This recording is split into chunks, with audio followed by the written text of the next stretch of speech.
আসুন আমরা অফিসিয়ালি আল্লাহকে একটা থ্যাঙ্কস দেই, ধন্যবাদ দেই যে আল্লাহ তাআলা আমাদেরকে আজকে এরকম চমৎকার পরিবেশে আসার বসার তৌফিক এনায়েত করলেন।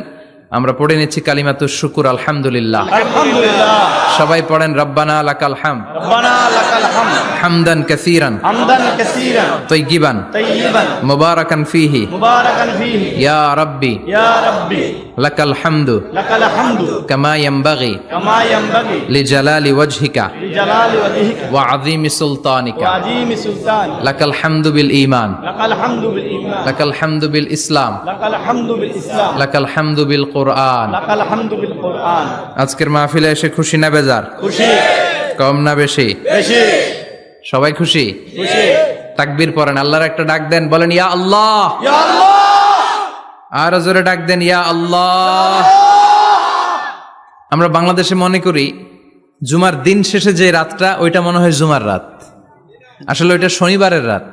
ইয়াউমুস সাবত, ইয়াউমুস সাবত, ইয়াউমুল আহাদ, ইয়াউমুল ইসনাইন, ইয়াউমুল সুলাসা, ইয়াউমুল আরবিআ, ইয়াউমুল খামিস, ইয়াউমুল জুমআহ।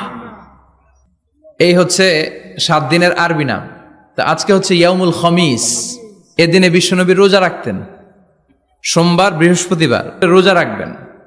যারা রোজা রাখবে তাদের জন্য ইন দ্য ডে অফ জাজমেন্টে আল্লাহ স্পেশাল একটা গেট বানাবে জান্নাতে ঢোকার জন্য। ওইটার নাম হচ্ছে রাইয়ান। মান দাখালাহু লাম ইয়াজমা আবাদা। একবার who can enter within this door he will never be thirsty again. একবার যে এই দরজা দিয়ে জান্নাতে ঢুকতে পারবে আজীবনের জন্য তার গলার তৃষ্ণা মিটে যাবে। সুবহানাল্লাহ। তো এই রাইয়ান দরজা দিয়ে ঢুকতে হলে আমাদেরকে মাঝে মাঝে সুন্নাত নফল রোজা রাখার অভ্যেস করতে হবে। রাজি আছেন তো? অনেক মুরব্বীরা রাখতে চায়, তো রাখতে চায় কিন্তু নিয়ম জানে না। অনেকে শুধু শুক্রবারে রোজা রাখে, এটা মাকরু। শুধু শুক্রবারে রোজা রাখা মাকরু, শুধু শনিবারে রোজা রাখা মাকরু। সুন্নাহ হচ্ছে সোম আর বৃহস্পতিবার। বিষ্ণুনবী সোমবার রোজা রাখতেন। সুইলা আন ইয়াউমিল ইসনাইন, নবীকে জিজ্ঞেস করা হলো, নবী সোমবারে রোজা রাখেন কেন? বিষ্ণুনবী বলেন, ফিহি উলিদতু, এদিনে আমি জন্মগ্রহণ করেছিলাম, তাই শুকরিয়া স্বরূপ রোজা রাখি। তো আজকে হচ্ছে ইয়াউমুল খামিস মানে বৃহস্পতিবার, কিন্তু আজকে মাগরিবের পর থেকে সূর্য ডোবার পর থেকে যে রাতটা শুরু হয়েছে, রাতটা কিসের রাত? জুমার রাত। এজন্য আমি সূরাতুল জুমা থেকে একটি আয়াত তেলাওয়াত করেছি। এই আয়াতের আলোকে জুমার দিনের ফজিলত, জুমার দিনের status, importance and significance in our life, in our social life, এ নিয়ে আমরা কিছু কথা বলবো। এবং জুমা কেন্দ্রিক আমাদের মধ্যে কিছু মিস আন্ডারস্ট্যান্ডিং, মিস ইন্টারপ্রিটেশন আছে, মিসকনসেপশন আছে। এগুলো নিয়ে আমরা কিছু কথা আজকে শুনবো আমলের নিয়তে। কিসের নিয়তে? সবাই কি একমত? ইনশাআল্লাহ। তাহলে এই প্রতি মুহূর্তকে কিয়ামতের ময়দানে আল্লাহ তাআলা মিজানের পাল্লায় রাখা হলে এটা উহুদ পাহাড়ের সমান ভারী করে দিবে।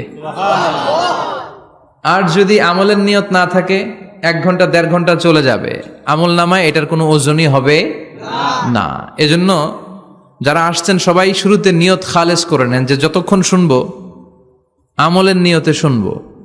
তো আজকে আমরা যে সূরাটা থেকে কথা বলবো, সূরার নাম সূরাতুল জুমআহ। সূরার নাম কথা কয় না, জুমআহ, সূরাতুল জুমআহ। আরবি শব্দ বের করার একটু চেষ্টা করবেন, করতে করতে মুখটা নরম হয়ে আসবে, তখন আরবি শব্দ বেরোবে। ইংরেজি শব্দ, হিন্দি শব্দ বলতে বলতে আরবি বেরোয় না আমাদের। হিন্দি কইতে গেলে সব মুখস্থ। এখন বাংলার চেয়ে আমাদের ছেলেপেলারা হিন্দি বেশি জানে, ঠিক কি না? যে বাংলা ভাষার জন্য আমাদের সালাম সালাম হাজার সালাম, ওই বাংলা ভাষারে ভুলে আমরা এখন হিন্দি ঢুকাইছি। আল্লাহ হেফাজত করো। তো আজকে যে সূরা থেকে কথা শুনবো, সূরার নাম সূরাতুল জুমআহ। সূরার নাম সূরাতুল জুমআহ। বলেন সূরার নাম কি? সবাই বলেন সূরাতুল জুমআহ। আবার বলেন সূরাতুল জুমআহ। এই তো হয়ে গেছে। I consider this program as a class. Class মনে করি। I consider this tafsir as a class. তো উত্তর করতে হবে। টিচার প্রশ্ন করলে কি করতে হয়? উত্তর করলে আমরা কিছু শিখে যেতে পারবো। ইমানের একটা চেতনা লাগবে। ঘুমায় পড়লে হবে না। ঘুমায় থাকে যারা, ওই শ্রোতাদেরকে আমি বক্তব্য শোনাই না। আমি বক্তব্য শোনাই যারা জেগে থাকে, যাদের ইমান জ্বলে ওঠে, ঠিক কি না? যে ইমান প্রয়োজনে জ্বলে ওঠে না, যে ইমান সত্য ন্যায়ের কথা বলে না, যে ইমান প্রয়োজনে জ্বলে ওঠে না, যে ইমান সত্য ন্যায়ের কথা বলে না, যে ইমান বাস্তবে নাই, যে ইমান অন্তরে নাই, মুখে শুধু ফাঁকা বলি, কি করে তারে বলো ইমানে বলি, কি করে তারে বলো ইমানে বলি, কি করে তারে বলো ইমানে বলি, ঠিক কিনা? যে ইমান দিন কায়েমের আন্দোলনের ধার ধারে না, যে ইমান পোশাকধারী কোরআন হাদিস তাও পড়ে না, যে ইমান খাজার নামে মাজার গড়ে ফুলুস কামায়, আছে আছে, এগুলোর সাথে আমাদের কোনো সম্পর্ক না, কবরে পড়ে থাকা ব্যক্তির কাছে কিছু চাওয়া যাবে না, চাইতে হবে একজনের কাছে, তিনি কে? আল্লাহ। যে ইমান দিন কায়েমের আন্দোলনের ধার ধারে না, যে ইমান লেবাসধারী কোরআন হাদিস তাও পড়ে না, যে ইমান খাজার নামে মাজার গড়ে ফুলুস কামায়, যে ইমান শিরকিয়াতের আমল করে ভীত না হয়, যে ইমান বাস্তবে নাই, যে ইমান ময়দানে নাই, মুখে শুধু কথার কলি, কি করে তারে বলো ইমানে বলি, কি করে তারে বলো ইমানে বলি, কি করে তারে বলো ইমানে বলি, ঠিক কিনা? এজন্য মুমিন জ্বলে উঠবে আপন শক্তিতে, আপন শক্তিতে জ্বলে উঠবে ইমানদারেরা ইমানের তেজে, চিল্লায় বলেন ঠিক কিনা? সূরার নাম সবাই বলেন আরো জোরে, সূরাতুল জুমা। এটা মাদানী সূরা। কি সূরা? মাদানী। বিশ্বনবীর লাইফের দুইটা ইনিংস, একটা মাক্কি ইনিংস আর একটা মাদানী ইনিংস। মাক্কি ইনিংস 13 বছর, কয় বছর? মাদানী ইনিংস 10 বছর, কয় বছর? মনে থাকবে? এটা বিশ্বনবীর সেকেন্ড ইনিংসে নাজিল হয়েছে, সুবহানাল্লাহ কইবেন না? মাদানী ইনিংসে নাজিল হয়েছে এই সূরা, মাক্কি ইনিংসে নয়। বিশ্বনবীর মাক্কি জীবন আর মাদানী জীবনের কিছু পার্থক্য আছে। মাক্কি জীবনে বিশ্বনবী খুব নীরব ছিলেন, চুপিসারে তাওহীদের কথা বলতেন। মাক্কি জীবনে বিশ্বনবী সবচেয়ে বেশি ফোকাস দিয়েছেন তাওহীদের প্রতি। কিসের প্রতি? তাওহীদেরই মুর্শিদ আমার মুহাম্মাদের নাম বলো, মুহাম্মাদের নাম, আল্লাহর নাম জপলে বুঝতে পারি, আল্লাহরই কালাম বলো মুহাম্মাদের নাম, ওই নামেরই রশি ধরে যাই আল্লাহর পথে, ওই নামেরই ভেলায় চড়ে ভাসি নূরের স্রোতে, ওই নামের বাতি জেলে দেখি আরশের মুকাম বলো মুহাম্মাদের নাম, তাওহীদেরই মুর্শিদ আমার মুহাম্মাদের নাম বলো মুহাম্মাদের নাম। পড়েন আল্লাহু আকবার। মাক্কি ইনিংসের কর্মসূচি ছিল তাওহীদ, ছিল রিসালাত, ছিল আখিরাত, এগুলোর কথা বিশ্বনবী বুঝিয়েছেন। আর মাদানী ইনিংসে বিশ্বনবী সশস্ত্র সংগ্রাম করেছেন। ইসলাম শান্তিপূর্ণ ঠিক আছে, কিন্তু ইসলামের পিঠ যখন দেয়ালে লেগে যায় তখন ইসলামেরও সামনে বাড়ানোর দরকার আছে না নাই? যে ইমান প্রয়োজনে জ্বলে ওঠে না, জ্বলে উঠেছিলেন বিশ্বনবী আপন শক্তিতে, ঠিক কি না? তো এটা মাদানী ইনিংসের সূরা, এটা মাক্কি জীবনের সূরা নয়। আমরা এই সূরার আলোকে আজকে শোনার চেষ্টা করব যে জুমার দিনের, জুমার সালাতের এত গুরুত্ব কেন। বিশ্বনবী জুমার দিনকে বলেছেন ঈদের দিন। কিসের দিন? কথা বলেন। আমাদের দুইটা ঈদ আছে না? ঈদুল ফিতর, ঈদুল আজহা। এর পাশাপাশি জুমার দিনকেও বিশ্বনবী সাল্লাল্লাহু আলাইহি ওয়াসাল্লাম বলেছেন হাদা ইয়াউমুল ঈদ, হাদা ইয়াউমুন জাআলাহুল্লাহু লাকুম ঈদান। তাবারানির হাদিস। বিশ্বনবী বলেছেন এটা এমন দিন যে দিনটাকে আল্লাহ তাআলা তোমাদের জন্য ঈদের দিন হিসেবে ঘোষণা দিয়েছেন। পড়েন আলহামদুলিল্লাহ। আল্লাহ তাআলার একটা বৈশিষ্ট্য হচ্ছে সুন্নাতুল্লাহি ফিত তাফদিল। এক এক জিনিসের উপর আল্লাহ এক এক জিনিসকে বৈশিষ্ট্যমণ্ডিত করেন, মর্যাদা দান করেন। ফাদ্দালা জামানান আলা জামান কামা ফাদ্দালা মাকানান আলা মাকান, ইনসানান আলা ইনসান। আল্লাহ ব্যক্তির উপর ব্যক্তিকে প্রাধান্য দেন, আল্লাহ সময়ের উপর সময়কে প্রাধান্য দেন, আল্লাহ স্থানের উপর স্থানকে প্রাধান্য দেন, এটা আল্লাহর সুন্নাত।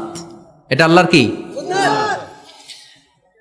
সুন্নাতুল্লাহি ফিত তাফদীল, ফাদ্দালা জামানান আলা জামান কামা ফাদ্দালা মাকানান আলা মাকান, ইনসানান আলা ইনসান। পৃথিবীর সব মানুষগুলো এক রকম নয়, এক মর্যাদার নয়। আবার লক্ষাধিক নবী আল্লাহ দুনিয়ায় পাঠিয়েছেন, সব নবীর মর্যাদাগুলো কি সমান নাকি? সব নবীদের মধ্য থেকে বিশ্ব নবীর মর্যাদা বাড়িয়ে দিয়েছে কে? আবার পৃথিবীতে শহরের শেষ নাই, হাজার হাজার শহর, হাজার হাজার লক্ষ লক্ষ শহরের মধ্য থেকে মক্কা শহরের মর্যাদা বাড়িয়ে দিয়েছে কে? আবার এই পৃথিবীতে অনেকগুলো সময় আছে, অনেকগুলো রাত্রি আছে, অনেকগুলো ক্ষণ আছে, অনেকগুলো মুহূর্ত আছে। একটা মুহূর্তের উপর আরেকটা মুহূর্তকে প্রাধান্য দিয়েছে কে? বলেন তো, পৃথিবীতে সবচাইতে 365 দিনের মধ্যে শ্রেষ্ঠ দিন কোনটা? জুমা। আরাফার দিন। কোন দিন? কথা বলেন। হজে যারা গিয়েছেন আরাফার দিন দেখেছেন না? ইজহার আর রেদা পরে আমরা লাব্বাইক আল্লাহুম্মা লাব্বাইক বলি। এটা সারা বছরের মধ্যে শ্রেষ্ঠ দিন।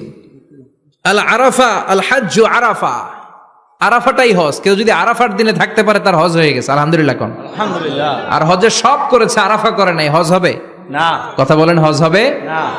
তার মানে বছরের শ্রেষ্ঠ দিন আরাফার দিন। এদিন আল্লাহ এত সংখ্যক বান্দাকে একসাথে ক্ষমার ঘোষণা দেন, বছরের কোন দিন এত মানুষকে ক্ষমা করেন না। সুবহানাল্লাহ। আবার শয়তান ওই দিনে এতটা লাঞ্ছিত বোধ করে, এতটা অপমান বোধ করে, বছরের কোন দিন শয়তান এত অপমানিত হয় না। এজন্য বিশ্বনবী বলেছেন খায়রুদ দুআ দুআ। কোন দিন? এবার বলেন, বছরের সবচেয়ে শ্রেষ্ঠতম রাত কোনটা? কদরের রাত। ইন্না আনজালনাহু ফি লাইলাতুল কদর। ইন্না আনজালনাহু ফি লাইলাতিল কদরি ওয়া মা আদরাকা মা লাইলাতুল কদর, লাইলাতুল কদরি খায়রুম মিন আলফি শাহর। হাজার মাসের চেয়ে সেরা।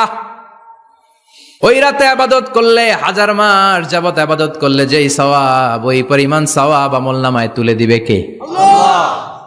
শ্রেষ্ঠ রাত কদরের রাত। এবার বলেন, বছরের সবচাইতে শ্রেষ্ঠতম মাস কোনটা? রমজান মাস। শাহরু রমাদান আল্লাযী উনজিলা ফীহিল কুরআন। যে মাসে কোরআন নাজিল হয়েছে, এই মাসের চেয়ে শ্রেষ্ঠ কোনো মাস থাকতে পারে? চিল্লায় বলেন, থাকতে পারে? তার মানে বছরের শ্রেষ্ঠ দিন আরাফার দিন, বছরের শ্রেষ্ঠ রাত কদরের রাত, বছরের শ্রেষ্ঠতম মাস রমজান মাস। এবার বলেন, সপ্তাহের মধ্যে শ্রেষ্ঠতম দিন কোনটা? বিশ্বনবী বললেন সাইয়্যিদুল আইয়াম, leader of the all days in the week. সপ্তাহের যতগুলো দিন আছে, 7টা দিনের সর্দার হচ্ছে ইয়াউমুল জুমা, জুমার দিন। চিল্লায় পড়েন আল্লাহু আকবার। তার মানে বছরের শ্রেষ্ঠ দিন আরাফার দিন, বছরের শ্রেষ্ঠ রাত কদরের রাত, শ্রেষ্ঠ মাস রমজান মাস। আর 7 দিনের মধ্যে শ্রেষ্ঠতম দিন হচ্ছে জুমার দিন। কোন দিন? জুমার দিন। এই সূরাতুল জুমা নিয়ে আমরা কথা শুনবো ইনশাআল্লাহ। বলেন, ইনশাআল্লাহ। এটা সাধারণ দিন নয়। ফিহি খালাকাল্লাহু আদম। কালকের এই দিনটায়, এই জুমার দিনে আল্লাহ তাআলা সাইয়েদনা আদম আলাইহিস সালামকে তৈরি করেছে। সুবহানাল্লাহ। বিশ্বনবী বলেন, লাম্মা খালাকাল্লাহু আদম ওয়া কানা তুলুহু 60 যিরাআন। আল্লাহ তাআলা যখন আদম আলাইহিস সালামকে তৈরি করলেন, 60 হাত লম্বা করে তৈরি করলেন। সুবহানাল্লাহ। আর আমরাও যারা জান্নাতে ঢুকবো, আমাদের আকৃতি থাকবে 60 হাত লম্বা। মজা করে সুবহানাল্লাহ পড়তে পারলেন না? আল্লাহ সাইয়েদনা আদমকে তৈরি করলেন এই জুমার দিনে। আবার সাইয়েদনা আদম আলাইহিস সালামকে পৃথিবীর বুকে তিনি পাঠিয়ে দিয়েছিলেন এই জুমার দিনে। সুবহানাল্লাহ। কুল নাহবিতু মিনহা জামিআ। ও Adam, go down with your wife. তোমার স্ত্রী হাওয়াকে নিয়ে পৃথিবীতে নামো। সাইয়েদনা আদম আলাইহিস সালামকে আল্লাহ তাআলা পাঠিয়েছিলেন শ্রীলঙ্কার একটা পাহাড়ে, অ্যাডামস পিক। ওখানে ঐতিহাসিকভাবে প্রমাণিত, এটা হাদিসে নেই, কুতুবুত তারিখে এসেছে। শ্রীলঙ্কা একটা পাহাড় আছে, কলম্বো থেকে অনেক দূর। ওই পাহাড়ের চূড়ায় সাইয়েদনা আদম আলাইহিস সালামের ফুটপ্রিন্ট আছে। ফুটপ্রিন্ট মানে পায়ের ছাপ। সুবহানাল্লাহ পড়ে। সুবহানাল্লাহ। এটারে বলে ফিঙ্গারপ্রিন্ট। এটারে কি বলে? পায়ের গুলারে একজনের আঙ্গুলের ছাপের সাথে একজনের আঙ্গুলের ছাপের মিল নাই। শুধু তাই না, আমার এই আঙ্গুলের সাথে এই আঙ্গুলের ছাপের কোনো মিল নাই। আয়াহসাবুল ইনসানু আল্লান নাজমা ইযামা বালা কাদিরিনা আলা আন নুসাউইয়া বানানা। আল্লাহ বলেন, গোলাম তুমি মনে করেছো তোমার হাড্ডি গুড্ডি পচে যাবে, তোমাকে আমি একত্রিত করে আবার বানাতে পারবো না? বানানো তো অনেক দূরের কথা, আমি তো তোমার আঙ্গুলের ছাপগুলো সংরক্ষণ করে রেখেছি। চিল্লায় পড়েন আল্লাহু আকবার। 1880 সালে স্যার ফ্রান্সিস গাল্টন নামে একজন বিজ্ঞানী, তিনি আবিষ্কার করেছেন যে আমাদের আঙ্গুলের ছাপগুলো আলাদা, ফিঙ্গারপ্রিন্ট আলাদা। এই 10টা আঙ্গুলের একটার সাথে আরেকটার কোনো মিল নাই। এই পৃথিবীতে যদি 600 কোটি মানুষ হয় তাহলে 6000 কোটি আঙ্গুল, একটা আঙ্গুলের সাথে আরেকটা আঙ্গুলের ছাপের মিল আছে? যারা সিগনেচার দিতে পারে না এরা কি দেয়? টিপসই দেয়। সুবহানাল্লাহ কোন কি ম্যাজিক আল্লাহ আঙ্গুলে রেখে দিয়েছে, একটা আঙ্গুলের ছাপের সাথে আরেকটা আঙ্গুলের ছাপের মিল নাই। এখন এই বায়োমেট্রিক অথেন্টিকেশনের জন্য অনেক জায়গায় দিতে হয়। ইমিগ্রেশন পাস করবেন, গিভ ইউর ফিঙ্গারপ্রিন্ট। ভিসা করবেন, Schengen visa, European visa, provide your fingerprint first. Canadian এম্বাসিতে গিয়েছিলাম, সব আঙ্গুলের আলাদা আলাদা ফিঙ্গারপ্রিন্ট রেখেছে। এখন এটা অথেন্টিকেশনের জন্য সিকিউরিটি পারপাস খুব গুরুত্বপূর্ণ, কিন্তু 1500 বছর আগে, 1880 মানে কি 200 বছর তো না, 200 বছর আগে বিজ্ঞানীরা আবিষ্কার করলো। 1500 বছর আগে সূরাতুল কিয়ামার ভিতরে ফিঙ্গারপ্রিন্টের কথা বলেছে কে? আল্লাহ। আর পায়েরটারে বলে ফুটপ্রিন্ট। এটা প্রাণীদের ক্ষেত্রে প্রযোজ্য, কারণ প্রাণীদের আঙ্গুল নাই, আছে? ওদের আছে পা। বাঘের কয় পা? কথা কয় না, 4 পা। বাঘের হাত কয়টা? হাত নাই, ওদের পা, ফলে ওদের ফুটপ্রিন্ট লাগে। সুন্দরবনে কয়টা বাঘ আছে এটার একটা হিসাব আছে। কি করে বলে, কেমন করে হিসাব করে? বাঘের কাছে যে গুনে, চেহারা তো একরকম, একটারে 3 বার গুনবে। কথা কন, কিভাবে গনে তাহলে? বাঘসুমারি হয় কিভাবে? ফুটপ্রিন্ট, পায়ের ছাপ। একটা বাঘের পায়ের ছাপের সাথে আরেকটা বাঘের পায়ের ছাপের কোনো মিল নাই। আবার কাবা ঘরের পাশে একটা ছোট্ট জায়গা আছে, এই জায়গার মধ্যে রাব্বুল আলামিন সব নবীদের পিতা সাইয়েদনা ইব্রাহিম আলাইহিস সালামের ফুটপ্রিন্ট রেখে দিয়েছেন। ওয়াত্তাখিযু মিম মাকামি ইব্রাহিম মুসাল্লা, সাইয়েদনা ইব্রাহিমের দাঁড়ানোর জায়গায় তোমরা নামাজের জায়গা করে নাও। আল্লাহু আকবার।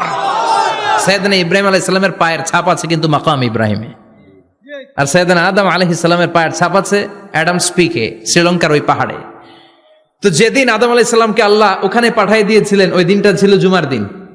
সুবহানাল্লাহ নাই? সুবহানাল্লাহ বাড়িতে যায় বলেন, চিল্লায় পড়েন আল্লাহু আকবার। এরপরে সাইয়েদনা আদমকে পাঠানো হলো শ্রীলঙ্কায়, সাইয়্যিদাতুনা হাওয়া আলাইহিস সালামকে পাঠিয়ে দেয়া হলো সৌদি আরবের জেদ্দা শহরে। আরবিতে জেদ্দা বা জাদ্দা মানে দাদি, জেদ্দাতুন বা জাদ্দাতুন মানে কি? দাদি। হাওয়া আলাইহিস সালাম আমাদের সবার দাদি, ঠিক কিনা? ওনার নামে এই শহরের নাম। বছরের পর বছর সাইয়েদনা আদম আলাইহিস সালাম এবং হাওয়া আলাইহিস সালাম আল্লাহর কাছে ক্ষমা চাইলেন, আল্লাহ ভুল করে নিষিদ্ধ গাছের ফল খেয়েছি, তুমি মাফ করে দাও। আল্লাহ বললেন, আদম কয়েকটা কালিমা শিখিয়ে দেব, এই কালিমাগুলো পড়ে আমার কাছে দোয়া করো, আমি কবুল করে নিব। আল্লাহু আকবার। আল্লাহ শিখিয়ে দিলেন আর বললেন, আদম পড়া, রাব্বানা যালামনা আনফুসানা ওয়া ইল্লাম তাগফির লানা ওয়া তারহামনা লানাকুনান্না মিনাল খাসিরিন। ও আল্লাহ, জুলুম করেছি নাফসের উপর, ভুল করেছি, অন্যায় করেছি, আপনি যদি ক্ষমা না করে দেন আমরা শেষ হয়ে যাব, আমরা হালাক হয়ে যাব, ক্ষতিগ্রস্তদের মধ্যে শামিল হয়ে যাব, ঠিক কিনা? আল্লাহ সাইয়েদনা আদম আলাইহিস সালামের তওবা কবুল করলেন। উনার কাজ হচ্ছে তওবা কবুল করা, আমাদের কাজ গুনাহ করা, শয়তানের কাজ ওয়াসওয়াসা দেওয়া, আল্লাহর কাজ খালি মাফ করা। সুবহানাল্লাহ পড়বেন না? তাকাব্বালাল্লাহু তাওবাতা আদম ফি ইয়াউমিল জুমআহ। আল্লাহ যেদিন আদম আলাইহিস সালামের তাওবা যে কবুল করছেন, ঘোষণা দিয়েছেন, এই ঘোষণাটা ছিল জুমার দিনের ঘোষণা। আবার সাইয়েদনা আদমকে যেদিন রূহ কবজ করে আবার নিয়ে যাওয়া হয়, ওই দিনটাও ছিল জুমার দিন। পড়েন সুবহানাল্লাহ। পৃথিবীতে একজন মানুষই শুধু জানতেন যে তিনি পৃথিবীতে কতদিন বাঁচবেন, সেটা হচ্ছে সাইয়েদনা আদম আলাইহিস সালাম। ওনাকে বলে দেওয়া হয়েছিল, উমরুকা আলফু সানা, তুমি পৃথিবীতে বাঁচবে 1000 বছর। কয় বছর? সাইয়েদনা আদমের সামনে অনেকগুলো রূহ রাখা হলো। সাইয়েদনা আদম বললেন, এরা কারা?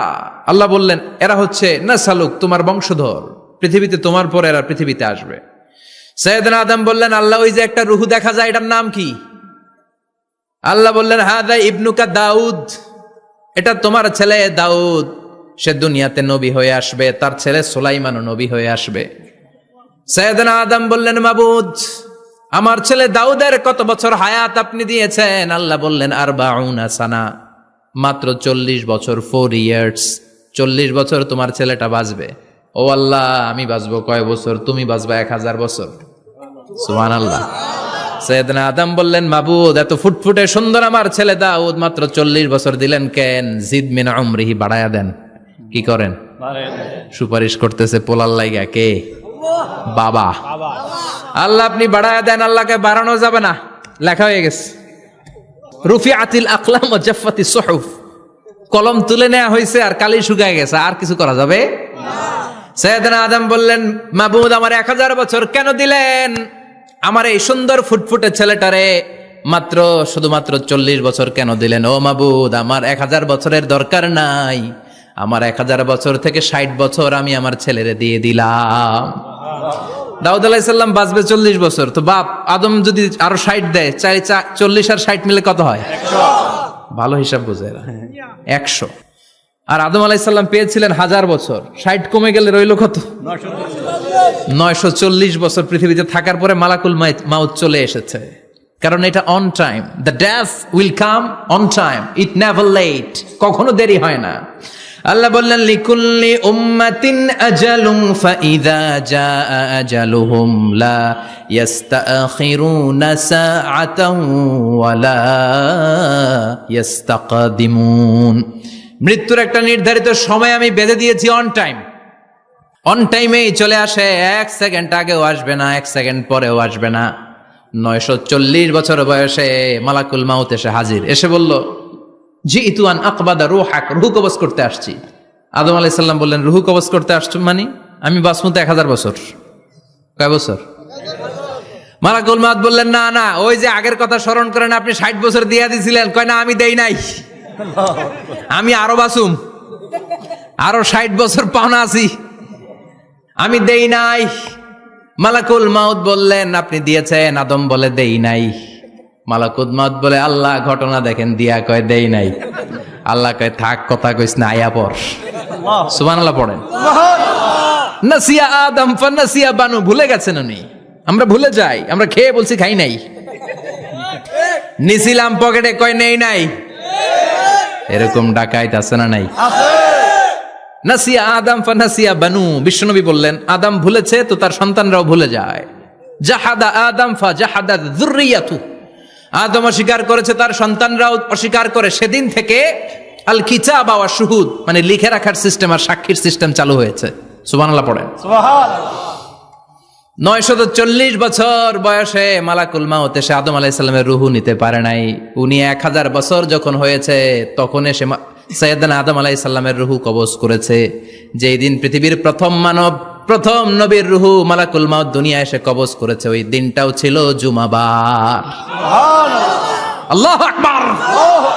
আবার বিশ্বনবী বললেন, লা তাকুমুস সাআহ ইল্লা ফি ইয়াউমিল জুমআহ ইযা যুলজিলাতিল আরদু জিলজালাহা ওয়া আখরাজাতিল আরদু আসকালাহা ইযা রুজ্জাতিল আরদু রাজ্জান ওয়া বুসাতিল জিবালু বাসসা। কিয়ামতের দিন পৃথিবীটাকে একটা প্রকম্পন দিয়ে কাঁপিয়ে দিবে কে? আল্লাহ। মারাত্মক একটা ঝাঁকুনি দিবে আল্লাহ, পুরো পৃথিবীটা কেঁপে ভেঙে চুরে খান খান হয়ে যাবে। এই ঝাঁকুনি আর আর্থকোয়েক, ভূমিকম্প এর ঘটনাটা যেদিন ঘটবে ওই দিনটাও হচ্ছে জুমার দিন। চিৎকার করে পড়েন সুবহানাল্লাহ। তার মানে আদম সৃষ্টি হলো জুমার দিনে, দুনিয়ায় নামিয়ে দেয়া হলো জুমার দিনে, তওবা কবুল করে নেওয়া হলো জুমার দিনে, রূহ কবজ করা হলো জুমার দিনে, আবার কিয়ামত সংগঠিত হবে জুমার দিনে। পড়েন সুবহানাল্লাহ। আবার বিশ্বনবী বললেন, আর রমাদান ইলা রমাদান, এক রমজান থেকে আরেক রমজানের মাঝখানে যত গুনাহ হয় মাফ করে কে? আল্লাহ। তারপরে বিশ্বনবী বললেন, আল উমরাতু ইলাল উমরাহ, কেউ যদি একবার উমরা করে পরে আবার করলে 2 উমরার মাঝখানে গুনাহগুলো মাফ করে দেয় কে? আল্লাহ। আবার বিশ্বনবী বললেন, আল জুমআতু ইলাল জুমআ কাফফারাতুন লিমা বাইনাহুমা, এক জুমার পর থেকে সামনের জুমা আসা পর্যন্ত যে সগীরা গুনাহগুলো হয় সবগুলো সগীরা গুনাহ মাফ করে দেয় কে? রজব শাবানে বরকতে দাও, রমজান মাসে গুনাহ ঝড়াও, সপ্তাহ জুড়ে তুমি বরকতে দাও, জুমার দিনেতে গুনাহ ঝড়াও, রজব শাবানে বরকতে দাও, রমজান মাসে গুনাহ ঝড়াও। ঠিক কি না? তার মানে জুমার দিন গুনাহ মাফের দিন। সারা সপ্তাহে ভুল ত্রুটি অন্যায় যা করলাম, জুমার নামাজের বদৌলতে সব গুনাহ মাফ করে দেয় কে? এই দামি দিনটাকে আল্লাহ ইহুদিদের দিতে চেয়েছিলেন, পায় নাই। আলহামদুলিল্লাহ কবেন না? আলহামদুলিল্লাহ। ইখতালাফু, তারা ইখতালাফ করে হারাইছে এটা। এই দামি দিনটা রব্বুল আলামিন নাসারাদেরকে দিতে চেয়েছিলেন, ফাখতালাফু, ওরাও ইখতালাফ করে হারাইছে। এজন্য ইখতালাফ ভালো জিনিস না খারাপ জিনিস? মারামারি ভালো জিনিস না খারাপ জিনিস? আর ঐক্য করা ভালো জিনিস না খারাপ জিনিস? ঐক্য করতে রাজি আছেন? ইহুদিদেরকে আল্লাহ দিতে চাইলেন, ইখতিলাফ করে হারাইছে। নাসারারাও হারাইছে। ফাজা আল্লাহু বিনা ফাহাদানা বিহাদা দ্বীন। রব্বুল আলামিন এই দিনটা আমাদেরকে দিলেন, আমরা ইখতিলাফ করি নাই, বিশ্বনবীর হাতে হাত রেখে ঐক্য করে ঘোষণা দিয়েছি জুমার দিন আমাদের সাপ্তাহিক দিন। সুবহানাল্লাহ। বিশ্বনবী বলেন ফাগাদান লিল ইয়াহুদ, সাপ্তাহিক আনন্দের দিন ইহুদিদের জন্য হচ্ছে শনিবার, ইয়ামুস সাbt, ও বাদা গাদ লিন নাসারা, আর খ্রিস্টানদের জন্য হচ্ছে রবিবার, আর আমাদের জন্য হচ্ছে শুক্রবার। চিল্লায় পড়েন আল্লাহু আকবার। তার মানে জুমার দিন, জুমাবারের মর্যাদা বেশি না কম? চিল্লায় বলেন বেশি না কম?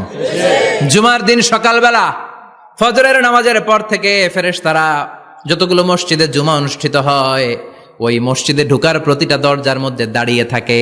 কারা কারা আগে আগে জুমার নামাজ পড়ার জন্য মসজিদে যায়, প্রত্যেকের নামগুলো একটা জান্নাতের রেজিস্ট্রি খাতার মধ্যে তুলে নেয়। এই নামগুলো স্পেশালি আল্লাহর কাছে পাঠানোর জন্য। সুবহানাল্লাহ কইবেন না? ডানে বায়ে সামনে পেছনে যতগুলো দরজা, প্রতিটা দরজায় ফেরেশতারা বসে থাকে। কে আগে আসলো নাম তুলে দেয়। তুলতে তুলতে তুলতে তুলতে খতিব সাহেব যখন খুতবা দেওয়ার জন্য মিম্বারে যেয়ে বসে যায়, ফেরেশতারা তাদের খাতা বন্ধ করে তারাও খতিব সাহেবের সামনে জুমার খুতবা শোনার জন্য বসে যায়। পড়েন সুবহানাল্লাহ। প্রথম জুমার দিন জুমার মসজিদে যে ঢুকবে, বিশ্বনবী বললেন আল্লাহর রাস্তায় একটা উট কুরবানি দিলে যেই সওয়াব, এই সওয়াব আল্লাহ আমলনামায় দিয়ে দেয়। দ্বিতীয় পর্যায়ে যে ঢুকে, বিশ্বনবী বললেন বাকারা, গরু কুরবানির সওয়াব পায়। তিন নম্বরে যে ঢুকবে, বিশ্বনবী বললেন কাবসা, হাদিসের ভাষায় এসেছে আল কাবাস, কাবাস মানে হলো বকরি, বকরি কুরবানির সওয়াব। চার নম্বরে যে ঢুকবে তার হচ্ছে দাজাজা, দাজাজা মানে মুরগি। পাঁচ নম্বরে যে ঢুকবে, বিশ্বনবী বললেন বাইদা, নোয়াখালীরা কয় বয়দা, আমরা কই আন্ডা, কুমিল্লায় কই ডিম। আছে না নাই? এক দেশের কত ভাষা, এক দেশের গালি আর এক দেশের বুলি। আমরা বলি ছেলে, কুষ্টিয়ায় বলে পুত্র, আরেক জায়গায় গেলে বলে হুত, আরেক জায়গায় গেলে বলে ফোয়া। আছে না নাই? এক এলাকায় বলে বেটা ছেলে, ছেলেদেরকে বেটা ছেলে। মরদ ফোয়া, মরদ ফোয়া হইতে না, মরদ ফোয়া হদ্দে। আহা, কি ভাষার বৈশিষ্ট্য। তো যেটাতে আমরা বলি ডিম, কোথাও বলে আন্ডা, কোথাও বলে বয়দা। তো এই বয়দা আল্লাহর রাস্তায় দান করে দিলে যেই সওয়াব, পঞ্চম ব্যক্তি ওই সওয়াব পাবে। এই 5 জনের পরে আর লেখালেখি নাই, বাকিদেরটা নরমাল এন্ট্রি করে সব ফেরেশতারা খুতবা শোনার জন্য বসে যায়। সুবহানাল্লাহ। তো জুমার দিনে আগে আগে যাবেন তো? সবাই রাজি আছেন? চিৎকার করে পড়েন ইনশাআল্লাহ। আলহামদুলিল্লাহ, আমরা এই জুমার দিনটাকে রাষ্ট্রীয় ছুটির দিন হিসেবে পেয়েছি, পাইছি না? 1984 সালে হুসাইন মোহাম্মদ এরশাদ সাহেব এই ভালো কাজ করছিলেন। উনি সব করছে জীবনে, স্বৈরাচারীও করছে, ভালো কাজও করছে। তো খারাপটা আর আমরা না বলি, যেটা ভালো ওইটাই বলি। উনার কারণে আজ অবধি এই 84 থেকে আজ 34 বছর বাংলাদেশের রাষ্ট্রীয়ভাবে সাপ্তাহিক ছুটির দিন কোনটা? আলহামদুলিল্লাহ কইবেন না? এই উসিলায় আল্লাহ ওনারে মাফ করুক। পৃথিবীর অনেক দেশে কিন্তু শুক্রবার ছুটির দিন না। আমি বছরের বেশিরভাগ সময় মালয়েশিয়াতে থাকি। মালয়েশিয়ার সাপ্তাহিক ছুটির দিন রবিবার। খ্রিস্টানদের সাথে অনেক বিজনেস তাদের মেনটেন করতে হয়। তো তারা যদি শুক্রবারে ছুটির দিন করে, তাহলে সপ্তাহে 2 দিন ব্যবসা বাণিজ্য কাটা পড়ে যায়। নিজেদের কারণে শুক্রবার বন্ধ, যাদের সাথে বিজনেস ওদের কারণে রবিবার বন্ধ। আমরা আলহামদুলিল্লাহ আল্লাহর দেয় পবিত্র দিনটাতে পেয়েছি, জুমাবার, আলহামদুলিল্লাহ পড়েন। আলহামদুলিল্লাহ। এজন্য বিশ্বনবী বললেন, খবরদার এদিনের নামাজ মিস করো না। মান তারাকা সালাসা জুমাইন তাহাউনান, গাফলতি করে টানা 3টা জুমা যে ব্যক্তি মিস করলো, তাবা আল্লাহু ফি কলবিহি, রব্বুল আলামিন ওই লোকটার অন্তরের মধ্যে মোহর মেরে দেয়। ওয়া কুতিবা ফি জুমরাতিল মুনাফিকিন, মুনাফিকদের খাতায় তার নাম তুলে দেয়। 3টা জুমা যদি কেউ মিস করে, 2টা পানিশমেন্ট। এক হচ্ছে তবা আল্লাহু ফি কলবি, আল্লাহ অন্তরে মোহর মেরে দেয়। ভালো কথা ভাল লাগে না, নামাজ ভাল লাগে না, আজান ভাল লাগে না, ইসলাম ভাল লাগে না, শুধু মৌজ মাস্তি ভাল লাগে, গান বাজনা ভাল লাগে, এরকম আছে না নাই? জুমার নামাজে যায় না। আরেকটা হলো কুতিবা মিনাল মুনাফিকিন, মুনাফিকদের খাতায় নাম তুলে দেয়। আল্লাহ হেফাজত করো। আর জোরে পড়েন আমিন। আমিন। জুমার দিন আগে আগে মসজিদে আসবেন, ইনশাআল্লাহ। সবাই রাজি? ইনশাআল্লাহ। আল্লাহ বললেন, ইয়া আইয়ুহাল্লাযীনা আমানু ইযা নুদিয়া লিস-সালাতি মিন ইয়াউমিল জুমআতি ফাসআউ ইলা যিকরিল্লাহি ওয়া যারুল বাই', যালিকুম খায়রুল লাকুম ইন কুনতুম তা'লামুন। পড়েন না আল্লাহু আকবার। আল্লাহ বললেন, ও আমার মুমিন বান্দারা শোনো শোনো। আপনাদেরকে অ্যাড্রেস করে আল্লাহ বলছেন, ও আমার মুমিন বান্দারা শোনো, ইযা নুদিয়া লিস-সালাতি মিন ইয়াউমিল জুমআ, জুমার নামাজের আযান যখন দেয়া হয়, ফাসআউ ইলা যিকরিল্লাহ, আল্লাহর স্মরণে তোমরা ধাবিত হও। ওয়া যারুল বাই', কেনা বেচা বন্ধ করে দাও। যালিকুম খায়রুল লাকুম ইন কুনতুম তা'লামুন, এটাই তোমাদের জন্য কল্যাণ যদি তোমরা বুঝতে পারো। জুমার নামাজের আজান যখন হয়, ফাসআউ ইলা যিকরিল্লাহ, আল্লাহর স্মরণে তোমরা বের হয়ে যাও। আল্লাহু আকবার। ফাসআউ ইলা যিকরিল্লাহ ইযা নুদিয়া লিস-সালামি ইয়াউমিল জুমআ, জুমার নামাজের আজান যখন দেয়া হয় বের হয়ে যাও, তখন কোনো কাজ রাখা যাবে না। এই আজান দ্বারা উদ্দেশ্য হচ্ছে, খতিব সাহেব খুতবা দেওয়ার জন্য মিম্বারে বসলে যে আজানটা দেয়া হয়, এই আজান। কথা বুঝতে পেরেছেন? কিন্তু দুর্ভাগ্যজনক হলে সত্য, আমাদের বাংলাদেশে এই আজানটা কেন যেন মুয়াজ্জিন ভাইরা ইমাম সাহেবের সামনে এসে আস্তে আস্তে দেয়, ছোট ছোট করে ইমাম সাহেবের মুখের উপরে দেয়, মাইকে দেয় না। এটা পাইছে কই? এটা যে কোত্থেকে ঢুকছে এক আল্লাহই ভালো জানে। আজান মানে অ্যানাউন্সমেন্ট। আজান মানে কি? কথা বলেন। অ্যানাউন্সমেন্ট কি জোরে হবে না আস্তে? তো সব আজান মাইকে এত সাউন্ড করে, এই আজানটা ইমাম সাহেবের মুখের সামনে এসে ছোট ছোট করে কেন দেয়? এটার কোনো দলিল আছে বলে আমার জানা নাই। এই আজানটাও মাইকে হতে হবে।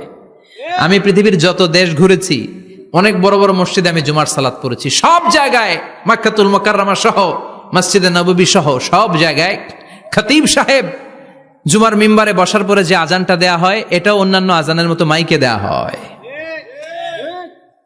আল্লাহ বললেন, ইযা নুদিয়া লিস-সালামি ইয়াউমিল জুমআ, জুমার দিনের আজান যখন দেয়া হয়, এই আজান দ্বারা উদ্দেশ্য হচ্ছে খতিব বসলে যেই আজান, 12:30 12:15 দিকে যেই আজান, এই আজান উদ্দেশ্য নয়। বিশ্বনবীর সময়ে এই 12:30 12:15 দিকে যে আজান ছিল, এটা ছিল না। বিশ্বনবীর সময় ছিল না, আবু বকরের সময় ছিল না, সাইয়েদনা ওমর ফারুকের সময় ছিল না। এটা চালু হয়েছে সাইয়েদনা উসমান যুন্নুরাইনের সময়। তখন মদিনাতে মানুষের সংখ্যা অনেক বেড়ে গিয়েছে, লোকজন আর জায়গা হয় না, মুসল্লিতে ঠাসাঠাসি। উনি ঘোষণা দিলেন, সুক জাওরা, জাওরা নামক বিশাল একটা বাজার আছে, ঘোষণা দিলেন এখন থেকে ওই জায়গায় জুমার নামাজ হবে। মানুষ যেন আগ থেকে প্রস্তুতি নিয়ে আসতে পারে, এজন্য জাওরা নামক বাজারে উনি আর একটা আজান দেওয়ার প্রচলন করলেন। সুবহানাল্লাহ। সেখান থেকে আজ অবধি আমরা এই অতিরিক্ত আজানটা দিয়ে থাকি। এটা নবীর সুন্নাত না, এটা সাহাবীর সুন্নাত। বিশ্বনবীর সুন্নাহ মেনে নেওয়া যেমনি আবশ্যক, 4 খলিফার থেকে পাওয়া সুন্নাতগুলো মেনে নেওয়া আবশ্যক। বিশ্বনবী বললেন, আলাইকুম বিসুন্নতি ওয়া সুন্নাতিল খুলাফায়ে রাশিদিন আল মাহদিন, আমার সুন্নাত ধরবা, হেদায়েত প্রাপ্ত 4 খলিফার সুন্নাত ধরবা। কেমনে ধরবা? ইক্ষু চিনেন? ইক্ষু না গ্যান্ডারি নাকি আখ না কুশাইল? হ্যাঁ, আখ। কাঁচা আখ খায় কি করে? এই সামনের দাঁত দিয়ে ভাঙে না? সামনের দাঁত দিয়ে বলে ভাঙে, চাপার দাঁত দিয়ে, এই জায়গার দাঁত দিয়ে শক্ত করে ধরতে হয়। বিশ্বনবী বললেন, আব্দু আলাইহা বিন নওয়াজিজ, আমার সুন্নত আর সাহাবীদের সুন্নতকে চাপার দাঁত দিয়ে আঁকড়ে ধরো, যাতে ছুটে না যায়। চিল্লায় পড়েন আল্লাহু আকবার। এটা সাইয়েদনা উসমানের সুন্নাত। বিশ্বনবী বললেন, ইযা নুদিয়া লিস-সালাহ মিন ইয়াউমিল জুমআতি ফাসআউ ইলা যিকরিল্লাহ, জুমার দিনের আযান যখন দেয়া হয়, ফাসআউ ইলা যিকরিল্লাহ, আল্লাহর স্মরণের দিকে ধাবিত হও। দেরি করো না। দেরি করা যাবে? আজান হইলে কোনো কাজ রাখবেন? কোনো ব্যস্ততা থাকবে? কাজ একটাই, জুমার নামাজ। চিল্লায় বলেন কাজ একটাই, সেটা কি? আল্লাহ বললেন ফাসআউ। ফাসআউ এর শাব্দিক অর্থ হচ্ছে দৌড়াও। আসলে কি? তো এই দৌড়াও দিয়ে আসলে দৌড়াও বোঝানো হয়নি, এটা দ্বারা বোঝানো হয়েছে আল মুবাদারা ওয়াল ইহতিমাম, ইম্পর্টেন্স দেয়া, এমফাসাইজ করা, গুরুত্বের সাথে আগে আগে প্রস্তুতি নাও। ফাসআউ দ্বারা দৌড়ানো বোঝানো হয়নি। প্রমাণ কি? কারণ বিশ্বনবী দৌড়ে দৌড়ে নামাজে যেতে নিষেধ করেছেন। বিশ্বনবী বলেছেন ইদা উকিমাতিস সালাহ, মনোযোগ দিয়ে শুনেন, ইদা উকিমাতিস সালাতু ফালা তাতুহা তাসআউন ওয়া আতুহা তামশুন আলাইকুম বিসাকিনা ফামা আদরাকতুম ফাসাল্লু ওয়া মা ফাতাকুম ফাতিম্মু। যখন নামাজ শুরু হয়ে যায় দৌড়ে দৌড়ে যাবে না, তামশুন হেঁটে হেঁটে যাও, আলাইকুম বিসাকিনা ধীরে ধীরে যাও, ফামা আদরাকতুম ফাসাল্লু ইমাম সাহেবের সাথে যে যত রাকাত পাবা পড়বা, ওয়া মা ফাতাকুম ফাতিম্মু যেটা ছুটে যায় নিজে নিজে পড়ো, কবুল করে নেবে কে? আল্লাহ। কিন্তু দৌড়ে যায় নামাজ ধরা যাবে না। খবরদার, ধীরস্থির ভাবে যাবেন। হাঁটার মধ্যে একটা গুরুত্ব দিয়ে তাড়াতাড়ি ধরতে চাবেন, কিন্তু দৌড়ে যাওয়া যাবে নিষেধ করেছেন। অনেক মুসল্লিরা এটা করে। ধরেন মাগরিবের নামাজ, অজুখানাতে মুসল্লিরা অজু করতেছে, ইমাম সাহেব নামাজ শুরু করেছেন, আল কারিআতু মাল কারিআ ওমা আদরাকা মাল কারিআ, মুখস্থ আছে না সবার? মুসল্লি মনে করতেছে অজু হয়েছে আমার অর্ধেক, এখন যদি তাড়াতাড়ি অজু না করে দৌড় না দেই রাকাত পাওয়া যাবে? রাকাত পাওয়ার জন্য দিছে দৌড়। মসজিদে হচ্ছে টাইলসের মসজিদ, পিছলায় পয়রা মুসল্লি একদিকে, লুঙ্গি আরেকদিকে। আছে না নাই? আমার কাছে খবর আছে এরকম পা ভাঙছে অনেকের। রাকাত ধরার জন্য মুসল্লি তাড়াহুড়ো করে দিছে দৌড়, মুসল্লি একদিকে লুঙ্গি, ঠ্যাং ভাঙ্গা শেষ, এখন ল্যাংড়া। বিশ্বনবীর কথা মানে নাই, ওটারে ল্যাংড়া বানাইছে কে? আল্লাহ। এজন্য বিশ্বনবী বললেন খবরদার দৌড়ে যাবে না, একামত হয়ে গেলে ধীরস্থির ভাবে যাও। কেননা দৌড়ে দৌড়ে আপনি কার দরবারে যাবেন? উনি তো সব রাজার বড় রাজা, মহারাজা। মহারাজার দরবারে তাড়াহুড়ো করা যায় নাকি? না। ফিট হয়ে কাপড় চোপড় পরে আতর টাতর মেখে ধীরস্থির ভাবে যাবেন। দৌড়ে গেলে আপনার হার্টবিট বেড়ে যাবে, আপনার ব্রেথ ইন ব্রেথ আউট, শ্বাস প্রশ্বাস বেড়ে যাবে। তো হাঁপানির চোটে তো আপনি হাঁপাতে থাকবেন। আপনি তাহিয়া পড়বেন কখন, তাসবিহ পড়বেন কখন, আল্লাহর প্রশংসা করবেন কখন? চিল্লা এখন ঠিক কিনা? এজন্য আল্লাহ বললেন ফাসআউ ইলা যিকরিল্লাহ। জুমার নামাজের আজান যখন হয়ে যায় তোমরা আল্লাহর জিকিরের দিকে ধাবিত হও। যিকরিল্লাহ, আল্লাহর স্মরণ। জিকির মানে কি? আল্লাহ। কিন্তু এই জিকির দ্বারা এই আয়াতে উদ্দেশ্য হচ্ছে আল খুতবাতাইন, জুমার 2 খুতবা। জুমার জিকিরের অনেক অর্থ আছে। জিকির মানে সালাত, জিকির মানে কোরআন, জিকির মানে ওয়াজ, জিকির মানে সম্মান। আবার জিকির মানে জুমার 2 খুতবা। আবার জিকির মানে সুবহানাল্লাহ, আলহামদুলিল্লাহ, লা ইলাহা ইল্লাল্লাহ, সুবহানাল্লাহ, আলহামদুলিল্লাহ, লা ইলাহা লা ইলাহা ইল্লাল্লাহু মুহাম্মাদুর রাসূলুল্লাহ সাল্লাল্লাহু। এটাও জিকির। সুবহানাল্লাহ, আলহামদুলিল্লাহ, আল্লাহু আকবার। এই 3 জিকিরের চেয়ে শ্রেষ্ঠ কোনো জিকির আছে? কথা কন। বিশ্বনবী প্রত্যেক ফরজ নামাজের পরে সুবহানাল্লাহ 33 বার, আলহামদুলিল্লাহ 33 বার, আল্লাহু আকবার 34 বার পড়তেন। রাজি আছেন? সবাই পড়তে রাজি আছেন? ইনশাআল্লাহ। লাফালাফি করবেন না তো? ঘাড় বাঁকা করবেন না তো? হুই হুই করে চিল্লাফাল্লা করা যাবে? জিকিরের মধ্যে সৌন্দর্য আছে না নাই? আল্লাহ নিজেও সুন্দর। আল্লাহর কাছে যেটা আমরা পেশ করব সবটাই সুন্দরভাবে পেশ করতে হয়। চিল্লা এখন ঠিক কিনা? তার মানে জিকিরের অনেক অর্থ। জিকিরের এক অর্থ হলো কোরআন। জিকিরের এক অর্থ কি? কোরআন। আপনি যখন কোরআন পড়েন তখন জিকির করেন কার? আল্লাহ। কথা বলেন। আবার আপনি যখন নামাজ পড়েন জিকির করেন কার? আবার আপনি যখন লা ইলাহা ইল্লাল্লাহ এটা পড়েন জিকির করেন কার? পড়েন সুবহানাল্লাহ। এই লা ইলাহা ইল্লাল্লাহ সবচেয়ে শ্রেষ্ঠ জিকির। সাইয়েদনা মুসা আলাইহিস সালাম আল্লাহরে বললেন, আল্লাহ আল্লিমনি যিকরান, আপনি আমার এমন একটা জিকির শিখায়া দেন লা ইয়ালামুহা ইল্লা আনতা ওয়া আনা, যে জিকিরটার শব্দ আপনি আর আমি ছাড়া কেউ জানবে না। সুবহানাল্লাহ। দুনিয়াতে যত অদ্ভুত অদ্ভুত প্রশ্ন সব আপনি মুসা আলাইহিস সালামের মাথা থেকে পাবেন। ভেরি কিউরিয়াসিটি ছিল ওনার, বিভিন্ন বিষয়ে আল্লাহরে প্রশ্ন করতেন। আল্লাহরে বললেন, আল্লাহ আল্লিমনি কালিমাতান আল্লিমনি যিকরান লা ইয়ালামুহা ইল্লা আনতা ওয়া আনা, ও আল্লাহ, এমন একটা জিকির আমারে শিখান, দিনে রাতে সব সময় এই জিকির আমি করব, আপনারে ডাকবো, কিন্তু শর্ত হলো এই জিকিরটা জানবে শুধু আপনি, আর জানবো শুধু আমি, কেউ জানবে না। আল্লাহ বললেন, মুসা পড়ো লা ইলাহা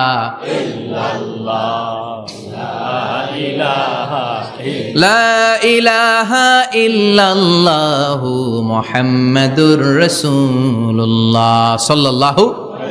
আল্লাহ বললেন, মুসা পড়ো লা ইলাহা ইল্লাল্লাহ। মুসা আলাইহিস সালাম কয়, মাবুদ এটা তো জাতীয় জিকির, সবাই জানে। জানে না? জানে না লা ইলাহা ইল্লাল্লাহ এমন কেউ আছে? কথা কন, জানেন না আপনারা? কথা বলেন, জানেন না? মুসা আলাইহিস সালাম বললেন, আল্লাহ এটা জাতীয় জিকির কইলেন কেন? আমি তো চাইছি এক্সট্রা অর্ডিনারি, অসাধারণ একটা জিকির, সুপার ক্যালিফ্রাজিলিস্টিক এক্সপিয়ালিডোসাস, এক্সেলেন্ট একটা জিকির, আনপ্যারালাল, কারো কাছে নাই, শুধু আমি জানবো আর আমি পড়বো। আল্লাহ বললেন, মুসা এই লা ইলাহাকে যদি এক পাল্লায় রেখে দাও, তামাম বিশ্ব, 7 আকাশ, 7 জমিনটারে তুলে যদি তুমি আরেক পাল্লায় রেখে দাও, লা রাজাহাত কাফাতু লা ইলাহা ইল্লাল্লাহ, মুহূর্তের মধ্যে লা ইলাহার পাল্লা ভারী হয়ে যাবে। ও মুসা, তুমি যতই এক্সক্লুসিভ জিকির চাও, লা ইলাহার চেয়ে দামি জিকির আমার কাছে নাই। চিৎকার করে পড়তে হবে আল্লাহু আকবার। তার মানে নামাজ ও জিকির, কোরআন ও জিকির, এই যে আমরা ওয়াজ করতেছি এইটাও কি কথা কন? বিশ্ব নবীর আল্লাহ বললেন, ও নবী ফাযাক্কির ইন্নামা আনতা, ও নবী আপনি জিকির করেন মানে ওয়াজ করেন। ইন্নামা আনতা মুযাক্কির, ও নবী আপনি ওয়াজ করে শোনান। লাস্তা আলাইহিম বিমুসাইতির, আপনারা দারোগা বানিয়ে পাঠাই নাই, আপনি শুধু ওয়াজ করেন। কার কথা? চিল্লায় বলেন কার কথা? কিন্তু এইখানে জিকির দ্বারা উদ্দেশ্য হচ্ছে জুমার খুতবা। ফাসআউ ইলা যিকরিল্লাহ, আল্লাহর জিকিরের দিকে ধাবিত হও, এই জিকির দ্বারা উদ্দেশ্য হলো জুমার খুতবা। তার মানে জুমার খুতবা যে খতিব সাহেবরা দেন, এখানে মসজিদের খতিব আছেন কারা কারা দেখি একটু হাত তোলেন তো। 1 2 3 4 5 6 7, গুণে শেষ করা যাবে না, অনেক খতিব। আল্লাহ এই খতিবদেরকে তুমি কবুল করো, আর জোরে পড়েন আমিন। এই যে যিকরুল্লাহ, ফাসআউ ইলা যিকরিল্লাহ দ্বারা আল্লাহ তাআলা জুমার খুতবাকে বুঝিয়েছেন। কি বুঝিয়েছেন? ফাসআউ ইলা যিকরিল্লাহ, আল্লাহর জিকিরের দিকে, আল্লাহর স্মরণের দিকে ধাবিত হও। এটা দ্বারা উদ্দেশ্য হচ্ছে জুমার খুতবা। আল্লাহ বুঝাতে চাইলেন জুমার খুতবা যাতে মিস হয়ে না যায়, এজন্য জুমার খুতবারে যেন তেন মনে করবেন না, এটা ওয়াজিব। জুমার নামাজ যেমনি ওয়াজিব, জুমার খুতবা দেওয়াও, কথা বলেন, জুমার খুতবা ওয়াজিব, শোনা ওয়াজিব, খুতবা দেওয়া ওয়াজিব। এই জন্য রব্বুল আলামিন জোহরের নামাজকে ফরজ করে দিয়েছেন 4 রাকাত। যেহেতু জোহরের নামাজের আগে পরে কোনো খুতবা নাই, জুমার দিন খুতবা আছে, তাই জুমার দিন 4 রাকাত থেকে কমিয়ে তিনি 2 রাকাত করে দিয়েছেন। কি ব্যালেন্সড ইসলাম, কি ভারসাম্যপূর্ণ আমাদের জীবন বিধান। প্রতিদিন জোহরের সময় ফরজ কয় রাকাত, কিন্তু জুমার দিন ফরজ কয় রাকাত? 2 রাকাত কমাইলো কেন? খুতবা, সুবহানাল্লাহ কইবেন না? এজন্য জুমার খুতবাটা খতিব সাহেব যারা আছেন খুবই জরুরি। এটাকে খুব কনস্ট্রাকটিভ মুডে সমাজে তুলে ধরতে হবে, মানুষকে এডুকেট করতে হবে, ইনস্ট্রাক্ট করতে হবে। আপনাদের অনেক দায়িত্ব, you have huge responsibilities in your shoulder. আপনাদের অনেক দায়িত্ব। খতিব যারা, এটা ছোটখাটো কোনো রেসপন্সিবিলিটি নয়, এটা অনেক বড় দায়িত্ব। এজন্য জুমার দিন মানুষকে আপনার শিক্ষিত করতে হবে। এই জুমার খুতবা, জুমার আলোচনার সাথে পৃথিবীর কোনো আলোচনার কোনো মিল নাই, কারণ জুমার আলোচনা সব সময় অন টাইম, একটা নির্ধারিত সময় হয়। পৃথিবীর অন্য কোনো আলোচনা নির্ধারিত সময় হয় নাকি? কথা কন। আমরা বক্তারা নির্ধারিত সময় মাইক পাই? কথা কন। কোনোদিন 8টায়, কোনোদিন 9টায়, আজকে বসছি কয়টায়? কিন্তু জুমার খুতবার এটা চেঞ্জ হয়। কি বরকতের একটা জলসা! ওই দিন সবাই আসতে হয় মসজিদে। ফুল টাইম নামাজি এরা আসে, পার্ট টাইম নামাজি এরা আসে, বেনামাজি এরাও আসে, আস্তিক এরা আসে, নাস্তিক এরাও আসে, আওয়ামী লীগ আসে, বিএনপি আসে, জাতীয় পার্টি আসে, জামাত ইসলাম আসে, হেফাজতে ইসলাম আসে, তাবলিগের ভাইয়েরা আসে, পীরের মুরিদেরা আসে, সবাই আসে। তাহলে এটা জরুরি দিন না? তাফসির মাহফিলের সাথে জুমার একটা মৌলিক পার্থক্য হচ্ছে, তাফসির মাহফিল আমাদের ধরে রাখতে হয়। কি করতে হয়? ধরে না রাখলে শ্রোতা উঠে যায়। কিন্তু জুমার খুতবা কি ধরে রাখা লাগে? কথা কন। ওঠার সুযোগ আছে? কারণ সামনে কি জুমার নামাজ। সুবহানাল্লাহ কইবেন না? এটা অনেক জরুরি। এজন্য জুমার খুতবা যারা দেন এরা বিশ্বনবীর দায়িত্ব পালন করেন। আল্লাহু আকবার। বিশ্বনবীর মাদানী ইনিংস কয় বছরের? 10 বছর। বিশ্বনবীর মাদানী ইনিংস শুরু হয়েছে মসজিদে নববী তৈরি করার মধ্য দিয়ে। বিশ্বনবী মসজিদে নববী তৈরি করার পর মসজিদে নববীর খতিব হিসেবে দায়িত্ব নিলেন। সুবহানাল্লাহ। বিশ্বনবী 1টা 2টা 5টা 10টা না, মসজিদে নববীতেই 10 বছরের ইনিংসে 500টারও বেশি জুমার খুতবা দিয়েছেন। সুবহানাল্লাহ। বাড়িতে যায় বললেন কত খুতবা? 500রও বেশি খুতবা দিয়েছে। মদিনার সমাজটা এমনি জান্নাতি সমাজ হয় নাই। মদিনার সোসাইটিটাকে জান্নাতি সমাজ বানানোর জন্য বিশ্বনবীকে 500টা বক্তব্য দিতে হয়েছে। চিল্লায় পড়েন আল্লাহু আকবার। প্রতি সপ্তাহে যে আয়াতগুলো নাজিল হতো বিশ্বনবী এগুলো নিয়ে কথা বলতেন। এই সপ্তাহে যে সমস্ত আয়াতগুলো নাজিল হলো ওই আয়াতগুলো নিয়ে বিশ্বনবী জুমার দিন খুতবার মধ্যে কথা বলতেন। এই সপ্তাহের মধ্যে রাষ্ট্রীয় যত ক্রাইসিস আছে এই সমস্যাগুলো নিয়ে বলতেন।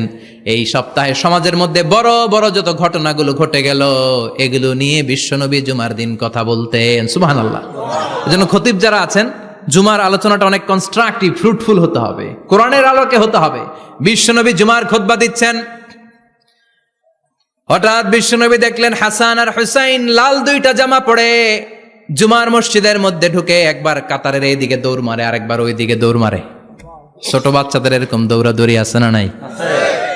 ছোট বাচ্চাদেরকে মসজিদে ঢুকতে দেন তো না বের করে দেন? বের করে দেয়।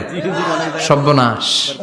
বাচ্চাদেরকে মসজিদ থেকে বের করবেন না, কখনোই বের করবেন না। তুরস্কের বিভিন্ন মসজিদে বড় বড় ফেস্টুন দিয়ে লেখা থাকে তারাবির নামাজে, জামাতের নামাজে মুরব্বীরা যখন সামনে নামাজ পড়বে পিছন থেকে যদি ছোট বাচ্চাদের চিল্লা চিল্লি আর কিচির মিচির শব্দ শুনতে না পাওয়া যায় তাহলে ভবিষ্যৎ প্রজন্ম নিয়ে আপনারা চিন্তিত থাকুন।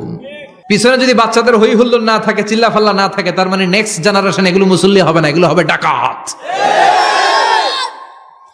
এজন্য এরা বিভিন্ন প্রজেক্ট চালু করেছে। 40 দিন টানা ফজরের নামাজ যে ছোট বাচ্চারা মসজিদে এসে পড়বে ওই প্রজেক্টের আওতা থেকে একটা করে সাইকেল দিয়ে দেয়া হচ্ছে। সুবহানাল্লাহ কইবেন না? কুয়েতে আর একটা প্রজেক্ট করছে, ফজরের নামাজে মুসল্লি নাই। কুয়েতের এই প্রজেক্ট হচ্ছে marriage project, second marriage project, দ্বিতীয় বিবাহ প্রকল্প। কি কাজ এই প্রকল্পের? তারা ঘোষণা দিল মসজিদে ফজরের সালাতে মুসল্লি পাওয়া যায় না, তো যারা যারা ফজরের নামাজে মসজিদে আসবে না, টাইমলি আসবে না, তাদেরকে মসজিদের টাকা দিয়ে মসজিদের অর্থায়নে দ্বিতীয় বিবাহের ব্যবস্থা করে দেয়া হবে। এই ঘোষণা দেওয়ার পর থেকে ওই এলাকার কোন মহিলার তাহাজ্জুদ মিস হয় না। ফজর তো অনেক দূরে, তাহাজ্জুদের সময় থেকে হাজবেন্ডের ডাকা শুরু করে মসজিদে যাও, তাড়াতাড়ি তাড়াতাড়ি কোথায় যাও, কারণ মসজিদে না গেলে দ্বিতীয় বিয়ে আছে না নাই? সুবহানাল্লাহ কইবেন না? What a project, what a project, কত চমৎকার প্রজেক্ট। এই প্রজেক্টগুলো নেওয়ার দরকার আছে না নাই? এজন্য ছোট বাচ্চাদেরকে মসজিদ থেকে তাড়িয়ে দেয়া যাবে না, এদেরকেও নিয়ে যান। এরা হাসতে খেলতে চলতে ফিরতে, আমি বাইরের যত জায়গায় তারাবি পড়েছি, অনেক দেশে তারাবি পড়েছি রামাদানে, ছোট বাচ্চারা পিছনে অনেক কিচির মিচির করে, হঠাৎ অ্যানাউন্সমেন্ট দেয় বাবা মারা ছেলে মেয়েদেরকে শান্ত করেন, কিছুক্ষণ শান্ত, 2 রাকাত পরে আবার চিল্লাচিল্লি, আছে না নাই? তো ওরা যদি না চিল্লায়, ওরা যদি লাফালাফি না করে, লাফালাফি কি 80 বছরের মুরব্বি করবে? কথা কয় না। মুরব্বি লাফালাফি করলে এটা মানাবে? ছোট বাচ্চারা লাফালাফি করবে, একজন আরেকজনের কামড় দিবে, কাঁচের গ্লাস ভাঙবে, এটাই পৃথিবীর সৌন্দর্য। চিল্লায় বলেন ঠিক কিনা? বিশ্বনবী একবার আসরের নামাজের সেজদা লম্বা করে দিলেন, সাহাবারা বললেন নবী নামাজের পরে ধরলেন অসুস্থ হয়ে গেলেন নাকি, অথবা কোরআনের আয়াত সেজদা অবস্থায় নাজিল হয়ে গেল নাকি? আসরের সেজদা তো এত লম্বা করতে কখনো দেখি নাই রে নবী। বিশ্বনবী বললেন না, অসুস্থ হই নাই, কোরআনের আয়াত নাজিল হয় নাই, আমি যখন সেজদায় লুটিয়ে পড়েছি আমার কলিজার টুকরা নাতি হাসান আমার কাঁধের উপরে চেপে বসেছে, আমি যদি সেজদা থেকে মাথা উঠাই হাসানের কষ্ট হয়ে যাবে, তাই আসরের একটা সেজদা আমি ইচ্ছা করেই লম্বা করে দিয়েছি। কি নবী ছিল, কি মায়া ছিল নাতিদের সাথে। হাসান হুসাইন বিশ্বনবী, যে নবী হচ্ছে সব নবীদেরও সর্দার, ওই নবীরে ঘোড়া বানায়া, বিশ্বনবীর বাবরি চুল ছিল তো ওই চুল ধরে এরকম ঘোড়া ঘোড়া খেলতো, বিশ্বনবীর কাঁধে বসে বিশ্বনবীর বাবরি চুল টেনে টেনে কয়ে এটা আমার ঘোড়া। হাসান হুসাইনের গায়ের এমন কোন জায়গা নাই যে জায়গায় বিশ্বনবী চুমা দেয় নাই। আর বলতেন রাইহানা চাইনি ফিদ দুনিয়া, হাসান আর হুসাইন হলো আমার দুনিয়ার সুগন্ধি। সুবহানাল্লাহ। সাইয়্যিদা শাবাবি আহলিল জান্নাহ, জান্নাতীরা আপনারা যারা জান্নাতে যাবেন আপনাদের সামনে দুইটা পতাকা থাকবে, একটা থাকবে হাসানের হাতে আর একটা হুসাইনের হাতে। বিশ্বনবী মসজিদে নববীতে জুমার খুতবা দিচ্ছেন, হঠাৎ হাসান আর হুসাইন লাল দুইটা জামা পরে কাতারের মধ্যে দৌড়াদৌড়ি শুরু করলেন। বিশ্বনবী খুতবা থামিয়ে দিলেন, মিম্বার থেকে নেমে হাসান হুসাইনকে দুই হাতে টানতে টানতে মিম্বারের উপরে নিয়ে আসলেন যাতে মুসল্লিদের ডিস্টার্ব না হয়ে যায়। হাসানকে ডান হাতে ধরে হুসাইনকে বা হাতে ধরে বাকি খুতবাটা বিশ্বনবী তখন শেষ করলেন। 500টা খুতবা দিয়েছেন। কয়টা? চিল্লায় বলেন কয়টা? আবার বিশ্বনবী জুমার খুতবা দিতে দাঁড়ালেন। এক সাহাবী এসে বসে বলল, বিশ্বনবী বললেন কম, দাঁড়াও। 2 রাকাত পড়ছো? সাহাবী কয় না, পড়ি নাই। বিশ্বনবী বললেন ইরকা রাকাতেন, 2 রাকাত পড়ো। সাহাবী 2 রাকাত পড়া শুরু করলেন, বিশ্বনবী আবার খুতবা দেওয়া শুরু করলেন। খুতবার নিরবিচ্ছিন্নতাকে ভঙ্গ করে বিশ্বনবী তাকে দাঁড়াতে বললেন, 2 রাকাত নামাজ পড়তে বললেন। তার মানে খতিব সাহেব মন গড়া শুধু খুতবা দিয়ে যায় না, ডানে বায়ে কোথায় কি হচ্ছে সবকিছু নজরে রেখে, কন্ট্রোলে রেখে সামাজিক সব সমস্যার কথাগুলো তুলে ধরে অসামাজিক কার্যকলাপের বিরুদ্ধে হুঙ্কার দিয়ে জুমার প্ল্যাটফর্মটাকে শক্তিশালী করাই হচ্ছে একজনের খতিবের দায়িত্ব। চিল্লায় এখন ঠিক কিনা? এ কাজই করেছেন বিশ্বনবী 500টা খুতবায়। আবার বিশ্বনবী দাঁড়িয়ে খুতবা দিচ্ছেন, এক সাহাবী এসে বলেন, নবী মদিনার মধ্যে পানি নাই, অনাবৃষ্টি, দুর্ভিক্ষ, আপনি একটু দোয়া করেন যাতে বৃষ্টি হয়। কিসের দোয়া? বিশ্বনবী জুমার খুতবা থামিয়ে দিলেন, খুতবা দিচ্ছিলেন, খুতবা থামিয়ে দোয়া করলেন, আল্লাহুম্মা স্কিনা, আল্লাহুম্মা স্কিনা ইয়া গাউস আগিসনা, আল্লাহুম্মা স্কিনা গাইসান মুগীসান মারিআন মুরিআন নাফিআন গায়রা দার আজিলান গায়রা আজিল। আল্লাহ আপনি আমাদের সাহায্য করেন, আপনি রহমত করেন, বরকত দেন, আপনি মদিনার বুকে বৃষ্টি দেন, তাড়াতাড়ি দেন, দেরি করেন না। সুবহানাল্লাহ। বিশ্বনবী দোয়া করতে দেরি, মুহূর্তের মধ্যে ঝুমঝুম করে বৃষ্টি নাজিল হয়ে মদিনাটা প্লাবিত হয়ে গেল। আকাশে মেঘ দেয় কে? আল্লাহ। বৃষ্টি দেয় কে? আল্লাহ। সবকিছু দেয়ার মালিক কে? আল্লাহ। বৃষ্টি দেয় কে? আল্লাহ। মেঘ দেয় কে? আল্লাহ। বিশ্বনবীর দোয়ার বরকতে বৃষ্টি নামলো। শুক্রবার বৃষ্টি, শনিবার বৃষ্টি, রবি সোম মঙ্গল বুধ বৃহস্পতি শুক্র, এর পরের শুক্রবার পর্যন্ত টানা বৃষ্টি হলো। কারণ দোয়ার বৃষ্টির দোয়া করছে, বৃষ্টি বন্ধ আর দোয়া তো করে নাই, চলতেছে। আল্লাহ কইছে নবী চাইছেন দিতেছি, না করলে থামামু। সুবহানাল্লাহ কইবেন না? বৃষ্টি হইতে হইতে মদিনায় বন্যা, মরুভূমির দেশ, কি পরিমাণে হেভি রেইনফল হলে মরুতে বন্যা হয়। সুবহানাল্লাহ পড়বেন না? আবার বিশ্বনবী পরের জুমাবারে খুতবা দিচ্ছেন, ওই সাহাবী এসে হাজির, এসে বলে, ও নবী আর বৃষ্টির দরকার নাই। যে বৃষ্টির দোয়া করতে বলেছিল সে এসে বলি আর কিসের দরকার নাই? চিল্লায় বলেন কিসের দরকার নাই? ও নবী আর বৃষ্টির দরকার নাই, এবার বৃষ্টি বন্ধের দোয়া করেন। বিশ্বনবী আবার হাত তুলে বললেন, আল্লাহুম্মা হাওয়ালাইনা ওয়ালা আলাইনা, মানে আল্লাহ আপনি বৃষ্টি দেন তবে এই এলাকায় না, ডানে বায়ে সামনে পেছনে চারদিকে দেন। সাহাবীরা মসজিদ থেকে বের হয়ে দেখে মদিনার চারদিকে এরকম গোল একটা চাকতি, এই চাকতি দিয়ে নীল আকাশ দেখা যায়, আর ডানে বায়ে সামনে পেছনে প্রচন্ড ঝড় ঝন্ডার বৃষ্টি। মদিনার আকাশে এক ফোঁটাও বৃষ্টি নাই। চিল্লা এখন সুবহানাল্লাহ। এগুলো হচ্ছে বিশ্বনবীর খুতবার বরকত। 500টা খুতবা দিয়েছেন, এজন্য খতিব সাহেবরা ভালো করে খুতবা দেওয়ার দরকার আছে না নাই? আল্লাহ বললেন, ইযা নুদিয়া লিস-সালাতি মিন ইয়াউমিল জুমআতি ফাসআউ ইলা যিকিরিল্লাহি ওয়া যারুল বাই। জুমার আযান যখন হয়ে যায়, জুমার নামাজ পড়তে যাও, বেচা কেনা বন্ধ করে দাও। কার কথা? আল্লাহর। Close the shop, shut down the shop, close the market. Market বন্ধ, দোকানের শাটার নামাও, ক্যাশ বক্সে তালা ঝুলাও, ব্যবসা প্রতিষ্ঠান, মার্কেট সবগুলো বন্ধ করে একজনের জিকিরের দিকে ছোটবা। তিনি কে? আল্লাহ। অল্প 1-1.5 ঘন্টার জন্য যদি ব্যবসা বন্ধ রাখেন, পরে যখন আবার দোকান খুলবেন জুমার বরকতে ব্যবসা বাড়িয়ে দিতে পারে কে? এরপর আল্লাহ বললেন, ফাইযা কুদিয়াতিস সালাতু ফান্তাশিরু ফিল আরদি ওয়াবতাগু মিন ফাদলিল্লাহ ওয়াযকুরুল্লাহা কাসীরান লাআল্লাকুম তুফলিহুন। যখন নামাজ শেষ হয়ে যায়, ফাইদা কুদিয়াতিস সালাতু ফান্তাশিরু ফিল আরদ, জুমার নামাজ যখন শেষ হয়ে যায়, জামাতের নামাজগুলো যখন শেষ হয়ে যায়, ফান্তাশিরু ফিল আরদ, জমিনে ছড়িয়ে যাও, ওয়াবতাগু মিন ফাদলিল্লাহ, আল্লাহর কাছ থেকে ফদল তালাশ করো, মানে রিজিক তালাশ করো। কার কথা? নামাজ শেষ মসজিদে থাকবেন? কই যাবেন? কথা কন, জোরে কন। নামাজের সময় ঢুকবেন কই? নামাজ শেষে যাইবেন কই? আবার বলেন, আজান হলে ঢুকবেন কই? আজান শেষ, নামাজ শেষ, যাবেন কই? কুদিয়াতিস সালাহ ফান্তাশিরু ফিল আরদ, এটা হচ্ছে ইসলামের বিধান। মসজিদে গোল হয়ে বসে থাকার কোনো বিধান নাই। শুধু মুরব্বী যারা, কাজ নাই, ফ্যামিলিরে দেওয়ার কিছু নাই, অবসর সময়, অঢেল সময় মসজিদে বসে তেলাওয়াত করেন, জিকির করেন, সমস্যা নাই। কিন্তু যুবক যারা, নামাজের পরে সমাজকে উপহার দিবা, রাষ্ট্রকে অনেক কিছু উপহার দেওয়ার আছে, তোমার ফ্যামিলির প্রতি অনেক দায়িত্ব আছে, কর্মক্ষম কেউ নামাজের পরে মসজিদে অলস সময় কাটানো যাবে? বিধানটা কার? ওমর ফারুক মসজিদে নববীর ইমাম, জোহরের নামাজের ইমামতি করলেন, বের হয়ে আসলেন, দেখেন মসজিদের বারান্দায় ইয়ামান থেকে আসা কিছু লোক গোল হয়ে বসে বসে জিকির করে। কি করে? মনোযোগ নাই। কি করে? জিকির করে। উনি চলে গেলেন, আসরের সময় আবার ইমামতিতে আসলেন, আসরের সালাত পড়িয়ে চলে যাচ্ছেন, আবার দেখে গোল হয়ে জিকির করে ওই দল। মাগরিবের নামাজে ইমামতি করলেন, চলে যাওয়ার সময় দেখে সবাই যায়, এরা যায় না, গোল হয়ে বসে বসে জিকির করে আর তাসবিহ পড়ে। এবার ওমরে ফারুক বললেন, আসসালামু আলাইকুম। সবাই বলে, ওয়ালাইকুম আসসালাম। মান আনতুম, তোমরা কারা? কয়, নাহনু আল মুতাওয়াক্কিলুনা আলাল্লাহ, আমরা আল্লাহর উপর তাওয়াক্কুল করছি।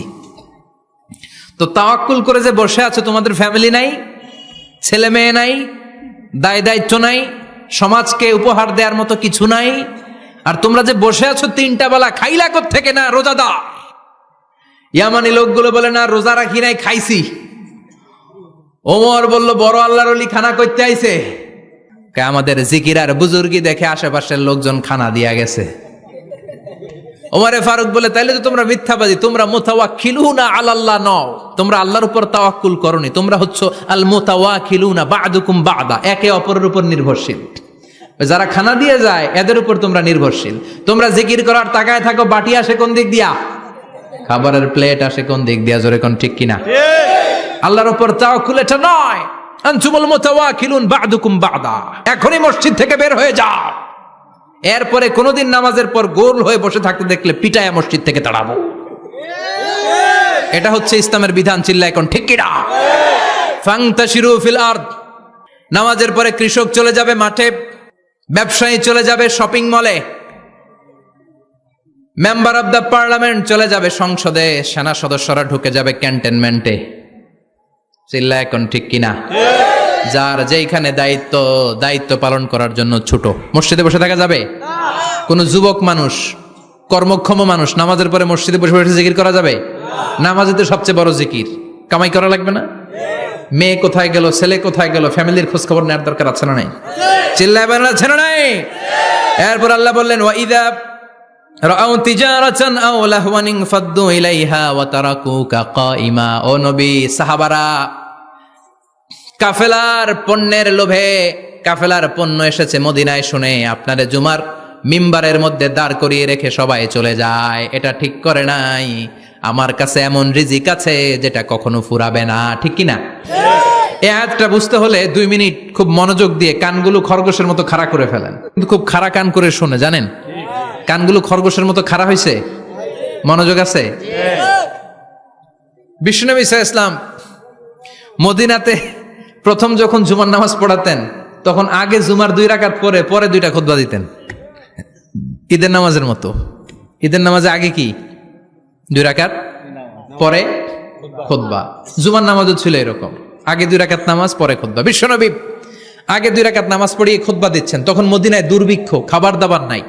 1 মাস আগে দিহিয়াতুল কালবি আল আনসারী নামক এক সাহাবীকে দিয়ে বিশ্বনবী শাম দেশ থেকে কাফেলা পাঠিয়েছেন খাবারের দ্রব্যাদি আনার জন্য, পণ্য আনার জন্য। 1 মাস পরে তারা খাদ্যের পণ্য নিয়ে, মদিনাতে তখন দুর্ভিক্ষ, খাবারের দাম 2 গুণ 3 গুণ, খাবারের পণ্য নিয়ে কাফেলা ফিরে এসেছে জুমার টাইমে। তখন বিশ্বনবী জুমার 2 রাকাত নামাজ পড়িয়ে খুতবা দিচ্ছিলেন। কি করতেছিলেন?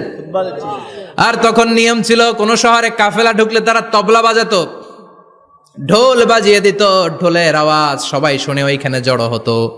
যার যত পণ্য কিনা দরকার পণ্য কিনে নিয়ে চলে যেত। বিশ্বনবী জুমার নামাজের ইমামতি করে 2টা খুতবা যখন দিবেন, মিম্বারের মধ্যে দাঁড়িয়ে বিশ্বনবী মসজিদে নববীতে খুতবা দিচ্ছেন। খুতবার মাঝখানে বিশ্বনবী তবলার আওয়াজ শুনতে পেলেন। কিসের আওয়াজ? বিশ্বনবী সহ সব সাহাবারা বুঝতে পেরেছে 1 মাস আগে দিহিয়াতুল কালবি শাম দেশে যেই কাফেলা পাঠানো হয়েছে, ওই কাফেলা খাবারের পণ্য নিয়ে মদিনার মধ্যে ঢুকেছে। এখন মসজিদে কানাঘুষা। কিছু সাহাবী বলে না না, বিশ্বনবীর খুতবা রেখে যাওয়া যাবে না। অনেকে বলে আমরা না গেলে মুনাফিকেরা সব পণ্য কিনে ফেলবে, আমরা খাবো কি? কেউ কয় বসে থাকি, কেউ কয় ল যাই। 2-4 জন ওঠা শুরু, সাথে সাথে ওনাদের পিছনে পিছনে বাকি সাহাবীরাও ওঠা শুরু। যেতে যেতে পেছন থেকে 1 কাতার, 2 কাতার, 3 কাতার, পুরো মসজিদে নববী খালি, মাত্র 12 জন সাহাবা ছাড়া। কয়জন? কথা কন। 12 জন। মাত্র 12 জন সাহাবা বিশ্বনবীর সামনে বসে আছেন। 4 খলিফা, জাবির ইবনে আব্দুল্লাহ, এরকম 12 জন সাহাবা বসে আছেন। সব সাহাবারা পণ্য কেনার জন্য চলে গেল। সাহাবারা ভাবলো নামাজ আসল, নামাজ তো পড়েই ফেলছি, এখন খুতবা সমস্যা নাই। কিন্তু আল্লাহ এটা সহ্য করলেন না। বিশ্বনবী দাঁড়িয়ে খুতবা দিবে, আর সাহাবারা সেই খুতবায় বসে না থেকে কাফেলার পণ্য কোরআনের জন্য দৌড়াবে। এটা সাহাবাদের জন্য শোভনীয় নয়। চিল্লা এখন ঠিক কিনা? এজন্য সাহাবাদেরকে ধমক দিয়ে, আমাদের চোখে আঙ্গুল দিয়ে আল্লাহ আয়াত নাজিল করলেন, ওয়া ইযা রাআউ তিজারাতান লাহওয়ানি আও লাহওয়ানিন ফাদ্দু ইলাইহা ওয়া তারাকুকা কাইমা। ও নবী, আপনার সাহাবারা দুনিয়ার পণ্য সামগ্রী দেখে আপনাকে জুমার মিম্বারের মধ্যে দাঁড়িয়ে রেখে তারা চলে যায়। কুল মা ইনদাল্লাহি খায়রুম মিনাল লাহওয়ি ওয়া মিনাত তিজারা। ও নবী, আপনি বলে দেন আমার কাছে এত বিশাল ধনভাণ্ডার আছে, সবার যত চাহিদা যত কামনা আছে সব যদি দিয়ে দেয়, আমার ধনভাণ্ডারের 1 ইঞ্চিও কমবে না। সবচেয়ে বড় রিজিকদাতা কে? আল্লাহ। চিল্লায় বলেন কে? আল্লাহ। কেউ যেটা পারে না পারে কে? আল্লাহ। কেউ যেটা দেয় না দেয় কে? আল্লাহ। জুমার নামাজে আগে আগে যেতে রাজি আছেন? সময় মতো জুমার খুতবা শুনতে রাজি আছেন তো? ইনশাআল্লাহ। খতিব সাহেবরা ঠিকঠাক মতো জুমার খুতবা দিবেন তো? জুমার দিনের কিছু সুন্নাত আছে, শুনবেন না দোয়া করে ফেলবো? এই সুন্নাত গুলো শুনে আমরা বিদায় নিব। চিল্লায় পড়েন ইনশাআল্লাহ। জুমার দিনের প্রথম সুন্নত হচ্ছে জুমার দিনের ফজরের নামাজটা জামাতে পড়া। সবাই কয় খাইছে, হুজুরে ধরছে জায়গা মতো, আসল জায়গায়। ফজরের নামাজে ভেজাল আছে না নাই? জুমার নামাজের প্রথম সুন্নত হচ্ছে ফজরের নামাজটা কি পড়া? জামাতে। আফদালুস সালাওয়াত ইনদাল্লাহি সালাতুল ফাজরি ফি ইয়াউমিল জুমআতি ফি জামাআ। বিশ্বনবী বললেন জুমার নামাজের 15টা সুন্নত মুখস্থ রাখতে হবে। 1 নাম্বার সুন্নত ফজরের সালাত জামাতে পড়তে হবে। 2 নামাজ মুনাফিকদের কাছে সবচেয়ে কঠিন, একটা হচ্ছে ফজরের নামাজ আর একটা এশার নামাজ। এক আলেমকে জিজ্ঞেস করা হলো ফজরের বাতাসটা এত ঠান্ডা আর স্নিগ্ধ কেন? আলেম উত্তর দিয়েছিল, কারণ ফজরের বাতাসে মুনাফিকদের নাকের দুর্গন্ধ মিশে না। ফজরের বাতাসটা স্নিগ্ধ, ফজরের সময় আল্লাহওয়ালাদের আনাগোনা, মুসল্লিদের আনাগোনা, ইসলামের পক্ষের শক্তির আনাগোনা। চিল্লায় বলেন ঠিক কিনা? মসজিদে নববীতে জুমার নামাজের দৃশ্য আর ফজরের নামাজের দৃশ্য ছিল এক। বাংলাদেশে ফজরের নামাজের দৃশ্য আর জুমার নামাজের দৃশ্য এক নাকি? ফজরের নামাজের সময় মুসল্লি নাই, 1 কাতারও হয় না। আর জুমার নামাজে পাক্কা মুসল্লি দেরি করে গেলে বারান্দায়ও জায়গা পায় না। ঠিক। কথা কন। তাহলে ফজরের নামাজটা আমরা জামাতে পড়বো ইনশাআল্লাহ। ইনশাআল্লাহ। এত আসতে ইনশাআল্লাহ। আরো জোরে পড়েন ইনশাআল্লাহ। মনে থাকবে? ইমাম সাহেব কে মসজিদের? ইমাম কই? হাফেজ সাহেব কই? কালকে দেখবেন যে কি অবস্থা হয় ফজরের সময়। জুমার নামাজের মতো ভিড় হবে, আসা যাবে না। ঠিক। কথা কয় না। 2 নাম্বার সুন্নাহ হচ্ছে আসিওয়াক, মেসওয়াক করা। মাতফারাতুন লিল ফাম মারদাতুন লির রাব। মেসওয়াক করলে দাঁত পরিষ্কার থাকে, আল্লাহ খুশি হয়ে যায়। বিশ্বনবী বলেছেন যদি আমার উম্মতের জন্য কষ্ট না হতো প্রত্যেক নামাজের আগে মেসওয়াক করা আমি ফরজ করে দিতাম। সুবহানাল্লাহ। মেসওয়াক ছিল বিশ্বনবীর জীবনের শেষ আমল। এই মেসওয়াক করে বিশ্বনবী শেষ নিঃশ্বাস ত্যাগ করেছেন। আপনার নবী আমার নবী, ওনার জীবনের সর্বশেষ আমল ছিল কি? সুবহানাল্লাহ কইবেন না? বিশ্বনবী জাইতুনের ডাল দিয়ে মেসওয়াক করতেন। বিশ্বনবী বলতেন নি'মা সিওয়াকিয়াজ জাইতুন ফাইন্নাহু সিওয়াকি ওয়া সিওয়াকুল আম্বিয়া মিন ক্বাবলি। জাইতুনের ডালের মেসওয়াক কতই না ভালো, কারণ এটা দিয়ে আমিও মেসওয়াক করি, আমার আগে সব নবীরাই জাইতুনের ডাল দিয়ে মেসওয়াক করেছে। সুবহানাল্লাহ। 3 নাম্বার হচ্ছে দুহুন, তেল মালিশ করবেন। বিশ্বনবী জাইতুনের তেল দাড়িতে চুলে আর গায়ে দিতেন। বিশ্বনবী বলতেন ওয়াদ্দাহিনু ফাইন্না ফিত তাদহিনে বারাকাত, তেল খাও, তেল দাও, তেল মালিশ করো, তেলের ভেতরে আল্লাহ বরকত ঢুকাইয়া দিছে। তেল দিবেন তো। 4 নম্বরে আত্তিব, জুমার দিনে সুগন্ধি লাগিয়ে যাওয়া সুন্নাত। লাগাবেন? লাগাতে রাজি আছেন? বিশ্বনবী বলতেন এই দুনিয়ার 3টা জিনিস আমার কাছে সবচাইতে প্রিয়, হুব্বিবা ইলাইয়া মিন দুনিয়াকুম সালাস। এক হচ্ছে আন-নিসা, নারীদেরকে আমি পছন্দ করি। 2 হচ্ছে আত্তিব, সুগন্ধি লাগাতে আমি পছন্দ করি। বিশ্বনবীরে কেউ সুগন্ধি হাদিয়া দিছে, বিশ্বনবী নেয় নাই, এরকম কোন ঘটনা ঘটে নাই। আল্লাহু আকবার। 3 নম্বরে কুররাতু আইনি ফিস সালাহ, নামাজের মধ্যে যখন আমি দাঁড়িয়ে যাই আমার চক্ষুটারে ঠান্ডা করে দেয় কে? আবার বিশ্বনবী বলতেন আরবাউন মিন সুনানিল মুরসালিন, 4টা সুন্নাত সব নবীদের সুন্নাত। 1 নম্বরে আল হায়া মানে লজ্জা, আরেক বর্ণনা এসেছে আল খিতান মানে সুন্নাতে খাতনা, এটা সব নবীদের ছিল। আর সেওয়াক, সব নবীরা মেসওয়াক করেছেন। আত্তিব, সব নবীরা আতর লাগিয়েছেন। আর নিকাহ, সব নবীরা বিয়েও করেছেন। চিল্লায় পড়েন আল্লাহু আকবার। 5 নম্বর সুন্নাহ হলো আল লিবাস আহসানা সিয়াব, সুন্দর জামা পরা। নট নেসেসারি যে নতুন জামা হতে হবে, পুরাতন জামাও ধুয়ে আয়রন করে পরলে একটা সৌন্দর্য আছে না নাই? ইন্নাল্লাহা জামিল ওয়া ইউহিব্বুল জামাল, আল্লাহ নিজে সুন্দর, সৌন্দর্যকে আল্লাহ পছন্দ করেন। পৃথিবীতে সবচেয়ে সুন্দর কে? ইন্নাল্লাহা ইউহিব্বু আইয়ারা আসারা নি'মাতিহি আলা আবদিহি, আল্লাহ তার বান্দার উপর তার নেয়ামতের ছিটেফোঁটা দেখতে চান। আপনি যদি ধনী হন, দামি জামা পরবেন, সুন্দর জামা পরবেন। অনেকে আছে অনেক ধনী, কিপটুসের মতো সিরা জামা পরে, আছে না নাই? আপনি ধনী মানুষ, আপনি সিরা জামা পরছেন কেন? আপনার যে সম্পদ আছে এটার বহিঃপ্রকাশ আল্লাহ দেখতে পছন্দ করে। আপনাকে যে আল্লাহ কি নাজ নেয়ামত দিয়েছে, অহংকার ছাড়া স্বাভাবিক বহিঃপ্রকাশটা আল্লাহ দেখতে পছন্দ করে। কোন সুবহানাল্লাহ। এরপরে 6 নাম্বার হলো ইকসারুস সালাহ আলান নবী, বিশ্বনবীর উপর বেশি বেশি দুরূদ পড়া। বিশ্বনবী বলতেন জুমার দিন শ্রেষ্ঠ দিন, এই দিন আমার উপর বেশি বেশি দুরূদ পড়ো। ফাইন্না সালাতাকুম মা'রুদাতুন আলাইয়া, কেননা তোমরা যে আমার উপর দুরূদ পড়ো, আমি মরে যাওয়ার পরে এই দুরূদগুলো কে পাঠিয়েছে তার নাম, তার বাবার নাম সহ ফেরেশতারা আমার কবরে দিয়ে আসে। সাহাবারা বললেন ইয়া রাসূলুল্লাহ কাইফা সালাতুনা মা'রুদাতুন আলাইক, আপনি মরে যাওয়ার পরে আমাদের দুরূদ কেমন করে আপনি দেখবেন? ওয়াকাদ আরিমতা, আপনি তো পচে গলে মাটির সাথে মিশে যাবেন। বিশ্বনবী বলেন ইন্নাল্লাহা হাররামা আলাল আরদি আন তাকুলা আজসাদাল আম্বিয়া, নবীদের লাশকে খেয়ে ফেলা, নবীদের লাশকে পচিয়ে ফেলা জমিনের সব মাটির জন্য আল্লাহ হারাম করে দিয়েছে। নবীদের লাশ পচে না, নবীদের লাশ গলে না। যারাই বিশ্বনবীর উপর দুরূদ পড়বেন, আপনার নাম সহ, আপনার বাবার নাম সহ, মালাইকাতু সাইয়াহিন, একদল ফেরেশতা আছে শুধু রাউন্ড দেয় গোটা ওয়ার্ল্ডে। কারা বিশ্বনবীর উপর দুরূদ পড়েছে, এই দুরূদ নিয়ে, এই নাম নিয়ে বিশ্বনবীর কবরে তারা পৌঁছে দেয়। চিল্লায় পড়েন আল্লাহু আকবার। এরপরে বিশ্বনবী বলতেন জুমার দিনে সূরাতুল কাহাফ পড়বা, কাহাফ পড়া সুন্নাহ। সূরাতুল কাহাফ পড়তে রাজি আছেন? রাজি আছেন তো? 18 নম্বর সূরা, কোরআনের একেবারে মাঝখানের সূরা। আলহামদুলিল্লাহিল্লাযী আনজালা আলা আবদিহিল কিতাবা ওয়া লাম ইয়াজআল লাহু ইওয়াজা, এই আয়াত দিয়ে শুরু হয়েছে, শেষ করা হয়েছে ফামান কানা ইয়ারজু লিকা রাব্বিহি ফালইআমাল আমালান সালিহা ওয়া লা ইউশরিক বিইবাদাতি রাব্বিহি। আর মাঝখানে আছে ওয়ালিয়াতালাত্তাফ। হাফেজ সাহেবরা উত্তর দাও, মাঝখানে আছে কি? কথা কন। ওয়ালিয়াতালাত্তাফ একটা শব্দ আছে সূরা কাহাফের মাঝখানে। কোরআনের সব জায়গায় এক ফন্টে আয়াতগুলো লেখা, কিন্তু ওয়ালিয়াতালাত্তাফ মোটা করে লেখা আছে না? ডবল ফন্টে লেখা, মোটা, কারণ এটা কোরআনের একেবারে মাঝখানে অবস্থিত এই শব্দটা ওয়ালিয়াতালাত্তাফ। এর আগে যত শব্দ এর পরে তত শব্দ, এর আগে যত কোরআনের অক্ষর এর পরে তত অক্ষর। সুবহানাল্লাহ বাড়িতে গিয়া বিশ্বনবী বললেন সূরাতুল কাহাফ যে তেলাওয়াত করবে ইয়াকুনু লাহু নূর, এই সূরাতুল কাহাফ কিয়ামতের দিন তার সামনে বিশাল একটা আলো হয়ে আসবে। এই আলো দিয়ে পুলসিরাত পার হয়ে ওই বান্দা জান্নাতের ভেতরে ঢুকে যাবে। আবার বিশ্বনবী বলেন যারা সূরাতুল কাহাফের প্রথম 10 আয়াত তেলাওয়াত করবে জুমার দিন, শেষের 10 আয়াত যারা জুমার দিন তেলাওয়াত করবে, দাজ্জালের ফিতনা থেকে তাদেরকে মুক্ত রাখবে কে? সুবহানাল্লাহ পড়বেন না? সূরাতুল কাহাফ দিয়ে সকাল শুরু করতে রাজি আছেন? সবাই রাজি? এরপর আত-তাবকির ইলাল মসজিদ, মসজিদে আগে আগে যাওয়া সুন্নাত।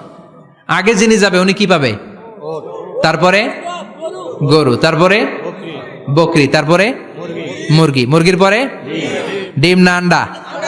আন্ডা। আল মাশিউ আলাল ইকদাম, বিশ্বনবী বললেন হেঁটে হেঁটে জুমার নামাজে যাওয়া সুন্নাহ। রিক্সা, হুন্ডা, সাইকেল, সিএনজি দিয়ে গেলেও হবে, কিন্তু হেঁটে গেলে সওয়াব বেশি না কম? প্রতি কদমে কদমে আমলনামায় সওয়াব দিয়ে দিবে কে? এরপরে বিশ্বনবী বললেন আদামু তাখাত্তি রিকাবান নাস, মানুষের ঘাড় ডিঙ্গিয়ে সামনে না যাওয়া সুন্নাহ। অনেকে জুমার দিন আসে সবার শেষে বসতে চায় সামনে, এরকম ডাকাইত আছে না নাই?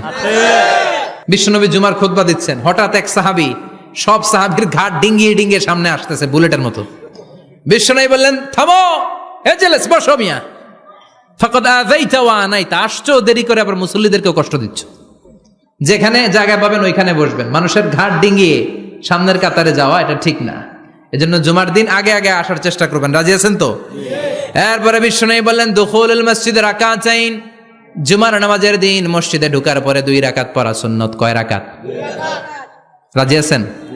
কবলাল জুমা বাদাল জুমা। অনেকে প্রশ্ন করে বাদাল জুমা 4 রাকাত, মসজিদে পড়লে 4, ঘরে পড়লে 2, কিন্তু কবলাল জুমা সুনির্ধারিত নয়, অনির্ধারিত। মা কদ খুদ্দিরা লাগ, যত আপনার তৌফিকে কুলায় 2 রাকাত করে করে 2, 4, 6 ইমাম সাহেব খুতবা দেওয়ার আগ পর্যন্ত আপনি যদি আধা ঘন্টা আগে যান আপনি 10 রাকাত পড়তে পারবেন। চিল্লায় বলেন ঠিক কিনা?